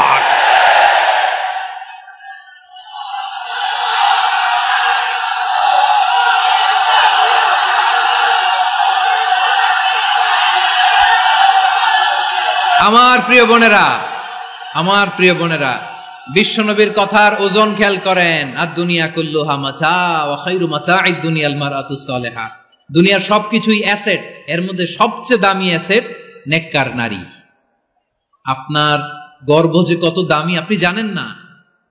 নিজের সময়টাকে কাজে লাগান, কোরআন পড়েন, সুন্নাহ পড়েন। আপনার অনেক দায়িত্ব ঘরে। You are the MD of your family. একটা family it's a very big institution. পরিবার একটা অনেক বড় প্রতিষ্ঠান। and you are the MD of your institution. আপনি এই পরিবারের MD, managing director of your family. এখানে আপনার কত দায়িত্ব। আপনি ছেলে মেয়েদেরকে তারবিয়া করবেন। আপনি আপনার স্বামীর জন্য ঘরটার জান্নাতের নীর বানাবেন। আপনার জন্য জান্নাতের ডুপ্লেক্স বাড়ি ওইখানে তৈরি করে রাখবে কে? আপনি যে কত দামি আপনি জানেন না। নারীদেরকে আল্লাহ বানিয়েছেন উচ্চতর করে, নিম্নতর নয়। নারীদেরকে ছোট্ট জিনিস দিলে এটার বড় করে দেয়। নারীদেরকে ভ্রূণ দিলে, শুক্রাণু দিলে নারী এটারে বাচ্চা হিসেবে উপহার দেয়। ঠিক কিনা? বিয়ের মাধ্যমে স্বামী যখন তার শুক্রাণু তার স্ত্রীকে উপহার দেয়, স্ত্রী রিটার্নে কি উপহার দেয়? ফুল ফর্ম বেবি, মানব সন্তান। দেখছেন, আপনি দিলেন একটুকুনি, দিছে বিশাল। আপনি যদি নারীকে বাজার এনে দেন, নারী এটাকে সুস্বাদু খাবারে রূপান্তর করে দেয়। আপনি তাকে একটা মুচকি হাসি দিয়ে দেন, সে তার কলিজা দিয়ে দেয়। কিন্তু যদি আপনি তার মনে কষ্ট দেন, সে আপনার জীবনকে জাহান্নাম বানায়া দেয়। খবর আছে, নারীর মন বুঝতে পারলে নেয়ামত, বুঝতে না পারলে কিয়ামত। ঠিক কিনা বলেন? আমার প্রিয় বোনেরা, আপনি যে কত দামি আপনি জানেন না। জানেন না আপনি কত দামি, অনেক দামি আপনি। আপনাদেরকে যেন ভোগের সস্তা পণ্য বানাতে না পারে, আপনাদেরকে সচেতন থাকতে হবে, সজাগ থাকতে হবে, কনসার্ন থাকতে হবে। শয়তানের ওই হাতছানির দিকে আর নজর দেওয়া যাবে না। তাহলে কেন আল্লাহ তাআলা এই ফাহশা অশ্লীলতাকে হারাম করলেন? 1 নাম্বার, এতে হিউম্যান ডিগনিটি কমে। 2 নাম্বার, এতে মানুষের অধিকার নষ্ট হয়। আপনি বিয়ে করেছেন এরে, পরকিয়া করেন ওর সাথে, এরকম আছে না নাই? স্ত্রীর অধিকার নষ্ট করেছেন। আপনি বিবাহ সম্পর্কে আবদ্ধ হয়েছেন তার সাথে, আপনি পরকিয়া করেন ওই ছেলের সাথে, আপনি আপনার হাজবেন্ডের সাথে বিট্রে করেছেন। এজন্য আল্লাহ অশ্লীলতাকে হারাম করেছে। অশ্লীলতাকে হারাম করার আরেকটা কারণ হচ্ছে আল্লাহ তাআলা এই হিউম্যান জেনারেশনকে এটাকে প্রিজার্ভ করতে চায়। হিফজুন নাসল, এটা মাকাসিদুশ শরিয়ার অনেক গুরুত্বপূর্ণ একটা মাকাসিদ, অনেক গুরুত্বপূর্ণ। আপনার নাসল, আপনার জেনারেশনকে সংরক্ষণ করা। এই যে আসতেছে ফেব্রুয়ারি, কত ফেব্রুয়ারি জানো? এটা কি বিশ্ব ভালোবাসা দিবস? হ্যাঁ, কি দিবস? এই বিশ্ব ভালোবাসা দিবসের সাথে মুসলমানদের কোনো সম্পর্ক নাই। আমার প্রিয় ভাইরা, এই যে আপনি অবৈধ সম্পর্কে জড়ালেন, কেন আল্লাহ অশ্লীলতাকে হারাম করেছে দেখেন। বলতেছিলাম যে এটা আপনার নাসল, আপনার জেনারেশন, আপনার লিনিয়েজ, আপনার বংশকে প্রিজার্ভ করা। কে কার বাবা, কে কার মা, বাবা মা জানা, প্রজন্মকে প্রিজার্ভ করা, এটা ইসলাম ওয়াজিব করে দিয়েছে। এই যে অবৈধ সম্পর্কের কারণে, বিশ্ব বেহায়া দিবসের কারণে, এগুলোর আউটকাম, আউটপুট হিসেবে মাঝে মাঝে ঢাকা মেডিকেলের ডাস্টবিনে নবজাতকের বাচ্চার কান্নার আওয়াজ শুনতে পাওয়া যায়। চট্টগ্রাম মেডিকেলের ডাস্টবিনে নবজাতকের কান্না শুনতে পাওয়া যায়। বীর চট্টলার মুসলমানেরা বুঝতে পারলে আওয়াজ করে বলেন, এই যে চট্টগ্রাম মেডিকেলে যে নবজাতকটা পাওয়া গেল, ওর বাবাকে আমাকে বলেন, ওর বাবাকে, ওর মাকে, ও কোন ফ্যামিলির সন্তান কেউ জানে? আপনি হিউম্যান ডিগনিটিকে অপমান করেছেন না? আপনি তার ভবিষ্যৎকে অন্ধকার করেছেন না? আপনি তার লিনিয়েজকে প্রশ্নবিদ্ধ করে দিয়েছেন না? এই জন্য আল্লাহ তাআলা অশ্লীলতাকে আমাদের জন্য হারাম করে দিয়েছেন। পড়েন সুবহানাল্লাহ। এই জন্য রাব্বুল আলামিন বলেন, কুল ইন্নামা হারামা রাব্বিয়াল ফাওয়াহিশা মা যাহারা মিনহা ওয়া মা বাতান। প্রকাশ্য অপ্রকাশ্য সব অশ্লীলতাকে হারাম ঘোষণা করে দিয়েছে কে? আবার দুনিয়ার বুকে যারা অশ্লীলতার প্রসার করে তাদের জন্য শাস্তি মজুদ রেখেছে কে? রাব্বুল আলামিন বলেন, ইন্নাল্লাযীনা ইউহিব্বুনা আন তাশিআল ফাহিশাতু ফিল্লাযীনা আমানু লাহুম আযাবুন আলীমুন ফিদ দুনিয়া ওয়াল আখিরাতি ওয়াল্লাহু ইয়ালামু ওয়া আনতুম লা তা'লামুন। নিশ্চয়ই যারা বিশ্বাসীদের মাঝে অশ্লীলতার প্রচার প্রসার করতে চায় তাদের জন্য আমি মর্মন্তুদ শাস্তি প্রস্তুত করে রেখেছি, দুনিয়াতেও রেখেছি, আখিরাতেও রেখেছি। ঘোষণাটা কার? যারাই নাটকের নামে, সিনেমার নামে, রূপালী জগতের নামে, মুভির নামে, ওটিটি প্ল্যাটফর্মের নামে আমার সমাজে অশ্লীলতা ছড়াতে চায় তাদের জন্য কঠিন মর্মন্তুদ শাস্তি মজুদ রেখে দিয়েছে কে? ও আমার বোনেরা, এখনো আপনি জাগবেন না? এখনো আপনার চিন্তার দুয়ারে এখনো নাড়া পড়ে নাই? ওরা আপনাকে উলঙ্গ বানাতে চায়, ওরা আপনাকে আইটেম গার্ল বানাতে চায়। এজন্য ইসলাম অশ্লীলতাকে হারাম করেছে। হারাম। ইসলাম বলেছে যোজন যোজন দূরে থাকো, ওরা বলে না কাছে আসো, কাছে আসার গল্প, ক্লোজ আপ ওয়ান, কাছে আসার গল্প আছে না নাই? চট্টগ্রামে তো এগুলো নাই মাশাআল্লাহ। হ্যাঁ, এখানেও আছে ক্লোজ আপ ওয়ান, কাছে আসার গল্প। আল্লাহ বলেন ওয়ালা তাকরাবুজ জিনা, কাছেও এসো না, জিনা থেকে যোজন যোজন কিলো দূরে থাকো, ওরা বলে কাছে আসার গল্প। আমার বীর চট্টলার ভাইয়েরা, কাছে আসতে হলে আমরা কোরআনের কাছে আসব, কাছে আসতে হলে নবীর কাছে আসব, কাছে আসার গল্প হবে আমার রবের কাছে আসার গল্প। চিল্লায় বলো ঠিক কিনা? আওয়াজ করে বলুন, অশ্লীলতার সাথে আমাদের কোনো সম্পর্ক? আমরা এই সমস্ত ক্লোজ আপ ওয়ান, কাছে আসার গল্পের প্রোগ্রামে যাব? আমরা কোন ধরনের অশ্লীল কন্টেন্ট সোশ্যাল মিডিয়ায়, টিভিতে দেখব? কি যুগ যে আমরা কাটাচ্ছি আপনি কল্পনা করতে পারবেন না। নারী পুরুষের বস্ত্রহীন যুগল দৃশ্য, এটাকে দিয়ে ওরা কোটি ডলারের ইন্ডাস্ট্রি বানিয়েছে। পুরো মানব ইতিহাসে এরকম জঘন্য সময় মানব ইতিহাস পার করে নাই। শরীফ থেকে শরীফা শুনছেন আপনারা? দেখতে পুরুষ, আসলেই পুরুষ, সুস্থ একজন পুরুষ, 4 সন্তানের বাবা, বলে আমি মনে মনে নারী। দেখতে নারী, সুস্থ নারী, আসলেই সে দিব্যি একজন নারী, বলে আমি মনে মনে পুরুষ। সুস্থ পুরুষ তার বায়োলজিক্যাল গ্রোথকে হরমোন দিয়ে স্টপ করে দিয়ে সে সার্জারি করে নারী হতে চায়। সুস্থ নারী পুরুষ হতে চায়। পুরুষ পুরুষের প্রতি সেক্সুয়ালি আকর্ষণ বোধ করে। এটা লূত আলাইহিস সালামের কওমের মধ্যে ছিল। এটাকেও আল্লাহ কোরআনে ফাহিশা বলেছেন। ওয়ালুতান ইয قال لقومه أتأتون الفاحشة ما سبقكم بها من أحد من العالمين। লূত আলাইহিস সালাম বললেন, তোমরা কি এমন এক অশ্লীল কার্যক্রমে ডুব দিলে নাকি যেটা গোটা বিশ্বের কেউ কখনো করে নাই, তোমরাই প্রথম করেছো। পড়েন নাউযুবিল্লাহ। এই পশ্চিমের এই রোগ আমার দেশে যেন আসতে না পারে, আমাদের সজাগ থাকতে হবে। প্রিয় ভাইরা, চিল্লায় বলেন ঠিক কিনা? পশ্চিমের অবস্থা ভয়ঙ্কর।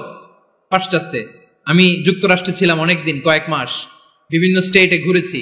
গার্ডিয়ানরা উদ্বিগ্ন। ছেলে মেয়েদেরকে, ছোট্ট ছেলে মেয়ে, ওদেরকে জিজ্ঞেস করে, তুমি how do you feel right now inside yourself? তুমি ভিতরে ভিতরে কেমন ফিল করো? তোমার কি ছেলে ছেলে লাগে না মেয়ে মেয়ে লাগে? আচ্ছা বলেন, এই ছোট্ট বাচ্চাটা ওকে এগুলো জেন্ডার অ্যাসাইনমেন্ট বলতে এগুলো কিছু বুঝে? এইভাবে মিসগাইড করা হচ্ছে। কৌতূহল বশত ছোট্ট ছেলে যদি বলে আমার তো মেয়ে মেয়ে লাগে, তখন বলে যে না তুমি মেয়ে, ছেলে না। মা বাবা বাধা দিলে ওকে আলাদা গভর্নমেন্ট হাউসে নিয়ে যায়। ভয়ঙ্করতম অবস্থা। আমরা একটা সময়ে শুনতাম যে হুজুর আমার ছেলেটা খুব ভালো, হাফেজে কোরআন, আল্লাহওয়ালা। হুজুর আমার ছেলে দাড়ি রাখছে, আল্লাহওয়ালা। হুজুর আমার ছেলে 5 ওয়াক্ত সালাত জামাতের সাথে পড়ে, তার মানে আল্লাহওয়ালা। পশ্চিমে যে আমি কি শুনছি জানেন? ওরা বলে হুজুর আমার ছেলেটা ইউনিভার্সিটির একটা মেয়ের সাথে প্রেম করে, ও খুব আল্লাহওয়ালা, হুজুর দোয়া করবেন। এর কারণ ওদের কাছে আল্লাহওয়ালার ক্রাইটেরিয়া হচ্ছে হুজুর আমার ছেলেটা আরেক ছেলের পছন্দ করে নাই, আমার মেয়েটা আরেক মেয়েকে ভালোবাসে নাই, এজন্য আমার ছেলেটা আল্লাহওয়ালা, হুজুর ওর জন্য একটু দোয়া করে দিয়েন। কি চ্যালেঞ্জ ওরা ফেস করতেছে। ওনার ছেলে যে আরেক ছেলেরে বিয়ে করবে না, এটাতেই উনি খুশি যে আলহামদুলিল্লাহ আমার ছেলেটা একটা মেয়েরে ভালোবাসে, আমার মেয়েটা একটা ছেলেরে ভালোবাসে, মানে এটা খুব আল্লাহওয়ালা। নাউজুবিল্লাহ পড়তে পারলেন না? এজন্য অশ্লীলতার সাথে আমাদের কোনো সম্পর্ক। রব্বুল আলামিন বলেন ওয়ায়ানহা আনিল ফাহশাই ওয়াল মুনকারি ওয়াল বাগি। 3টা জিনিসকে আমি নিষিদ্ধ করলাম। 1 নাম্বার হলো ফাহশা, অশ্লীলতা। 2 নম্বরে হলো মুনকার, সমস্ত মন্দ কাজ। আপনাদের মনোযোগ আছে না? শেষ করে দিব? আর 2-1 মিনিট শুনবেন? আচ্ছা বলি তাহলে, আর 2-1 মিনিট। তাহলে নিষেধাজ্ঞা জারি করেছেন 3টা জিনিসের উপর। 1 নাম্বার কি? ফাহশা, অশ্লীলতা। 2 নাম্বার মুনকার। মুনকার মানে হচ্ছে যত মন্দ কাজ, খারাপ কাজ, বাজে কাজ, এটার বলে মুনকার। এটার কি বলে? আপনারা পড়ছেন না তা'মুরুনা বিল মা'রুফি ওয়া তানহাউনা আনিল মুনকার। ভালো কাজের আদেশ, সৎ কাজের আদেশ, অসৎ কাজের নিষেধ। মুনকার, মুনকার হচ্ছে মানুষের স্বাভাবিক বিবেকবোধ যেটাকে খারাপ বলে, ওইটাই মুনকার। পৃথিবীর সব আসমানি গ্রন্থ যেটাকে খারাপ বলেছে, মানুষের স্বাভাবিক বিবেকবোধ যেটাকে খারাপ বলেছে, এগুলো সব মুনকার। যেমন ইফটিজিং, এটা কি ভালো না খারাপ? মজুদদারি, খাদ্যে ভেজাল দেওয়া, ওজনে কম দেওয়া, মাছে ফরমালিন মিশানো, চাঁদাবাজি, টেন্ডারবাজি, দখলবাজি, এগুলো আমাদের স্বাভাবিক বিবেকেই বলে এগুলো খারাপ, এগুলো হচ্ছে মুনকার। আল্লাহ তাআলা এই মুনকার থেকে আমাদেরকে বেঁচে থাকতে বলেন, আর শয়তান এই মুনকারের প্রতি আমাদেরকে উদ্বুদ্ধ করে। আল্লাহ তাআলা বললেন ইয়া আইয়ুহাল্লাযীনা আমানু লা তাত্তাবিউ খুতুওয়াতিশ শাইতান ফাইন ওয়া মান ইয়াত্তাবি খুতুওয়াতিশ শাইতানি ফাইন্নাহু ইয়া'মুরু বিল ফাহশাই ওয়াল মুনকার। আল্লাহ বললেন আমার গোলামেরা শোনো শোনো, ও আমার বিশ্বাসী বান্দারা খবরদার, তোমরা কশিনকালেও শয়তানের পদাঙ্ক অনুসরণ করবে না, কারণ শয়তান তোমাদেরকে অশ্লীলতা এবং মন্দ কাজের দিকে উদ্বুদ্ধ করে। আমাদের কাজ হচ্ছে শয়তান আমাদেরকে যেদিকে নিতে চায় আমরা তার উল্টা দিকে যাব, ঠিক কিনা বলে? শয়তান এই মন্দ কাজকে আমাদের কাছে বিউটিফাই করে, চাকচিক্যময় করে আমাদের সামনে উপস্থাপন করে। এজন্য আল্লাহ বলেন মুনকারকে থামাতে হবে, মুনকার প্রতিরোধ করতে হবে। মুনকার প্রতিরোধের দায়িত্ব শুধু আমাদের নাকি?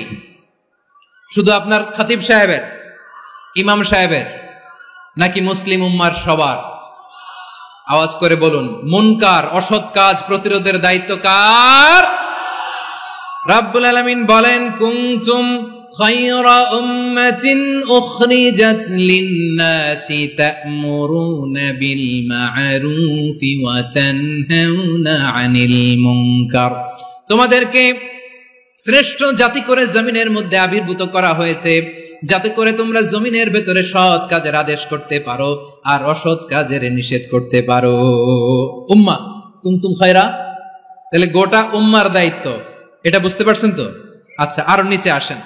এরপরে আল্লাহ বললেন শুধু উম্মা না, এই জমিনের রাজত্ব আমি যাদের হাতে দেই, এই জমিনের মালিক আমি যাদেরকে বানিয়ে দেই, যাদেরকে আমি সরকারের দায়িত্ব দেই, তাদেরকেও মুনকার প্রতিরোধের দায়িত্ব দিয়েছে কে?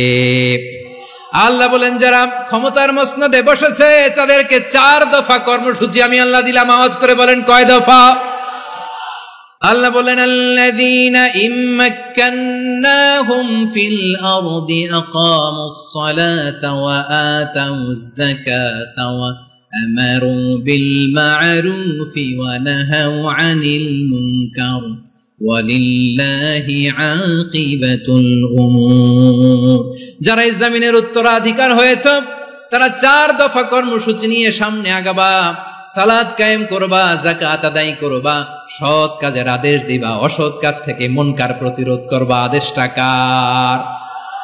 আমার প্রিয় চট্টলার ভাইরা, পুরো উম্মার দায়িত্ব মুনকার প্রতিরোধ করা, সরকার প্রধানের দায়িত্ব মুনকার প্রতিরোধ করা। এরপর আল্লাহ বলেন প্রতিটা ফ্যামিলির যিনি প্রধান সিইও বাবা, প্রত্যেক বাবারও দায়িত্ব এই মুনকার প্রতিরোধ করা। আওয়াজ করে বলেন ঠিক কিনা?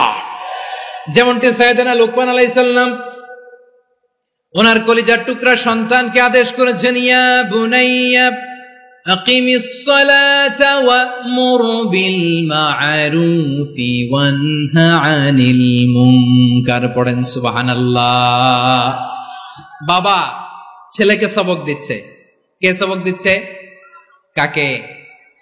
লুকমান আলাইহিস সালাম ছেলেকে বলতেছে, ওরে আমার কলিজার টুকরা সন্তান, ওরে আমার বাছা, নামাজ কায়েম করবা, সৎ কাজের আদেশ দিবা, আর মুনকার প্রতিরোধ করবা, অসৎ কাজ সমাজ থেকে খারাপ কাজকে ঝেঁটে বিদায় করে দিবা। তাহলে দেখেন আমি স্টেপ বাই স্টেপ নামলাম। পুরা উম্মার দায়িত্ব, জমিনের উত্তরাধিকারী আল্লাহ যাদেরকে বানিয়েছেন সরকার, তাদের দায়িত্ব, প্রতিটি ফ্যামিলির প্রধানের দায়িত্ব। এরপরে বিশ্বনবী বলেন সচেতন প্রতিটি মুসলিমের দায়িত্ব সমাজ থেকে মুনকারকে উৎখাত করা। বিশ্বনবী বলেছেন মান রাআ মিনকুম মুনকারান ফালিয়ুগাইয়িরহু বিয়াদিহি ফাইন লাম ইয়াস্তাতি ফাবিলিসানিহি ওয়া ইন লাম ইয়াস্তাতি ফাবিকলবিহি ওয়া যালিকা আযআফুল ঈমান। সমাজে যে মুনকার দেখবে, খারাপ কাজ দেখবে, সেজন্য হাত দিয়ে সেটাকে থামায়। কি দিয়ে? আপনাদের তো হাত নাই না? হাত আছে, হাত আছে। ওরা যেই হাত দিয়ে অন্যায় করে ওইটা প্রতিরোধের জন্য আমাদেরও হাত আছে না নাই? আমার প্রিয় ভাইরা, ওরা ওদের যেই হাত দিয়ে টেন্ডারবাজি করে, চাঁদাবাজি করে, ইফটিজিং করে, দখলবাজি করে, যেই হাত দিয়ে, ওই মুনকার থামায় দেওয়ার জন্য আল্লাহর দে আমাদেরও 2টি হাত আছে না নাই? আমাদেরও হাত আছে। থামাইতে হবে, থামাইতে হবে, হিম্মত করতে হবে। আমার প্রিয় ভাইরা, না থামালে আমরাই ডুববো শেষমেশ। আমাদের বাঁচার জন্য হলেও থামাইতে হবে। রব্বুল আলামিন বলেন ওয়াত্তাকু ফিতনাতাল লা তুসিবান্নাল্লাযীনা যালামু মিনকুম খাসসা। ও আমার গোলামেরা, ওই আযাবকে ভয় করো যে আযাব যখন আমি জমিনের বুকে পাঠাই শুধু জালেমদেরকেই মারি না, আলেমদেরকেও মারি। আযাব যখন আসে তখন শুধু জালিমই মরে না, আলেমও মরে। জানেন মুসা আলাইহিস সালামের পায়ে একবার একটা লাল পোকা কামড় দিয়েছে, লাল পিঁপড়া। লাল পিঁপড়া কামড় দিলে খুব আরাম লাগে না? কি লাগে? হ্যাঁ, জলে না? লাল একটা পিঁপড়া কামড় দিছে, তো উনি রেগে মেগে পাশি দেখে লাল পিঁপড়ার বাসা, পা দিয়ে ডলে মুছে সবগুলো পিঁপড়া মেরে ফেলছে। এই ঘটনাটা আল্লাহ ঘটিয়েছেন এজন্য মুসা আলাইহিস সালাম ছিলেন কালিমুল্লাহ, সরাসরি আল্লাহর সাথে কথা বলতেন। তিনি আল্লাহকে জিজ্ঞেস করেছিলেন, আল্লাহ তুমি যখন কোন জনপদে আযাব পাঠাও, শাস্তি দাও, ওখানকার শুধু জালেমরাই তো মরে না, ভালো মানুষগুলাও মরে, তো আযাব দিবা মুশরিকদের উপর দিবা, অবাধ্যদের উপর দিবা, ভালো মানুষগুলারে মারো কেন? আল্লাহ বললেন, মুসা তোমার যে কামড় দিছিল পায়ের মধ্যে পিঁপড়া, কয়টা পিঁপড়া? জোরে বলেন। একটা পিঁপড়া, তো সবগুলারে মারলা কেন? রেগে মেগে পুরো পিঁপড়ার বাসা ভেঙে মেসাকার করলা কেন? এই মুসা, আমি যখন অ্যাকশনে যাই, আমি যখন শাস্তি দেই, তখন এত বাস বিচার করা হয় না, বাস বিচার করা যায় না। যখন অ্যাকশনে যাওয়া হয়, ওইটা ডাইরেক্ট অ্যাকশন হয়ে যায়। চিল্লায় বলো ঠিক কি না? এজন্য আমাদের বাঁচার জন্য হলেও এই পাপ থামাতে হবে, এই শয়তানের অট্টহাসি থামাতে হবে, অন্যায় অপরাধ সমাজ থেকে আমাদের থামাতে হবে। কারণ আযাব আসলে ওরাও মরবে, আমরাও মরব। একটা জাহাজ 2 তলা, আপনি আছেন 2য় তলায়, শুনতেছেন? শুনতেছেন? জাহাজ কয় তলা? আপনি কোন তলায়? 2য় তলায়। নিচের তলার কিছু লোক জাহাজের তলা ছিদ্র করতে আরম্ভ করছে। কি ছিদ্র করতেছে? আচ্ছা, জাহাজের তলা ছিদ্র করলে তলা দিয়ে কি ঢুকে? এখন আপনি যদি বলেন আমার কি, আমি তো 2 তলায়, আমার কি, আমি তো সেফ, আমি ইন দ্য সেফ জোন, আমি তো ভালো আছি, আমি তো ভালো আছি, ওরা ছিদ্র করে ওরা মরবে। আসলে কি শুধু ওরা মরবে, নাকি তলা ফুটো হলে ভিতরে পানি ঢুকলে আপনারও শরীর সমাধি হবে? তলা দিয়ে যখন পানি ঢুকবে, জাহাজ ঢুকলে আপনিও মরবেন। এজন্য নিজে মরার আগে ওই পাগলগুলোর নিচতলায় যে থামাতে হবে। চিল্লায় বলেন ঠিক কি না? এজন্য আল্লাহ বললেন, মুনকার প্রতিরোধের দায়িত্ব সমাজের টপ টু বটম সবার। পুরো আম্মার দায়িত্ব, সরকার প্রধানের দায়িত্ব, প্রতিটি ফ্যামিলির প্রধান বাবার দায়িত্ব, বিশ্বনবী বললেন প্রতিটি সচেতন মুসলিমের দায়িত্ব। এজন্য মুনকার প্রতিরোধ করার দরকার আছে না নাই? সমাজে এই যে ইফটিজিং হয়, আপনার বোনের বয়সী একটা মেয়েকে কিছু বখাটে টিটকারি করে, এই বলে সেই বলে, নোংরা কথা বলে, রাস্তায় দেখেও আপনি পাশ দিয়ে না দেখার মতো চলে যান কেন? আপনি দাঁড়ান না কেন? আপনি দাঁড়ালেই তো থেমে যাবে, কারণ সত্যের যে শক্তি, তার সামনে মিথ্যা মুখ থুবড়ে পড়ে। আপনার সামনে ও কিছুই না, নাথিং। আপনি দাঁড়ান, ওকে প্রশ্ন করেন যে আমার বোনকে তুমি ডিস্টার্ব করো কেন? আপনাকে দেখে আরো 5 জন দাঁড়াবে, 5 জনকে দেখে আরো 10 জন দাঁড়াবে। আমাদের নীরবতা আর আমাদের নিশ্চুপ থাকাই জালিমদেরকে আরো শক্তিশালী জালিম বানিয়েছে। এজন্য মুনকার প্রতিরোধের দায়িত্ব আমাদের সবার। টেন্ডারবাজি, চাঁদাবাজি, দুর্নীতি, অপরাধ, দখলদারিত্ব, মজুদদারি, এগুলো সব কিছু একসাথে প্রতিরোধ করতে হবে। ঠিক কিনা বলেন? একটা মানবিক সমাজ যদি চাই, প্রতিরোধ করতে হবে। প্রিয় ভাইয়েরা, আল্লাহর শপথ নিয়ে বলি, এই নাসিহাতগুলো সবার জন্য, সব দলের জন্য, সব মতের মানুষের জন্য।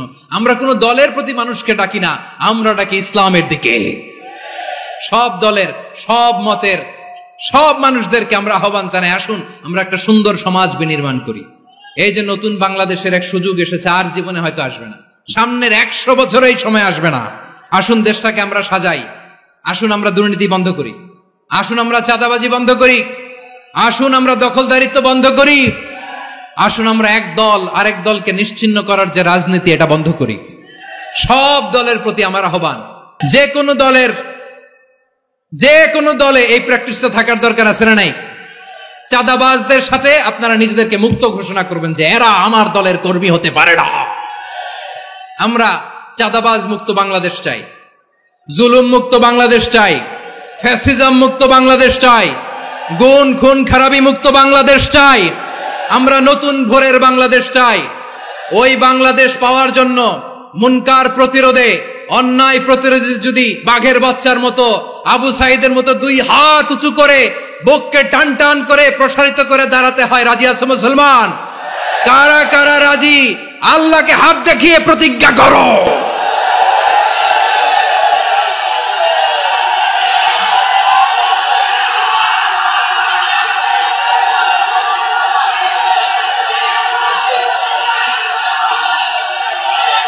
আমার প্রিয় ভাইয়েরা বসুন,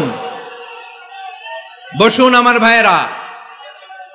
রাব্বুল আলামিন বলেন ওয়ায়ানহা আনিল ফাহশাই ওয়াল মুনকারি ওয়াল বাগি ইয়াইদুকুম লাআল্লাকুম তাযাক্কারুন। আল্লাহ বললেন আমি অশ্লীলতাকে নিষেধ করি, আমি সব ধরনের মন্দ কাজকে নিষিদ্ধ করি, সব শেষে আমি সীমা লঙ্ঘনকে তোমাদের জন্য নিষিদ্ধ করি।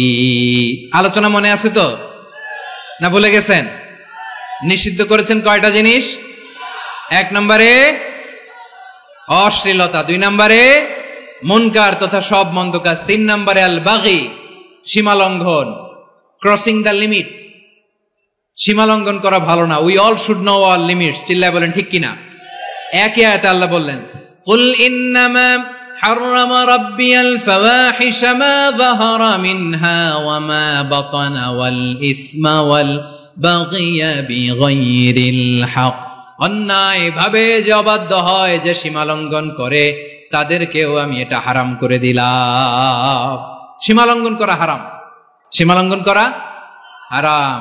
আল্লাহ বারবার বারবার আমাদেরকে ওয়ার্নিং দেয়। যখন আমরা থামি না তখন আল্লাহ ধরে, আর যখন ধরে তখন ছাড়ে না। ধরে ধরে ধরে না, ধরলে আল্লাহ। ফেরাউনকে কিন্তু হুট করে ধরে নাই, আপনারা জানেন 9 বার ওয়ার্নিং দিয়েছে। ফেরাউনকে আল্লাহ তাআলা ওয়ার্নিং দিয়েছিল কয়বার?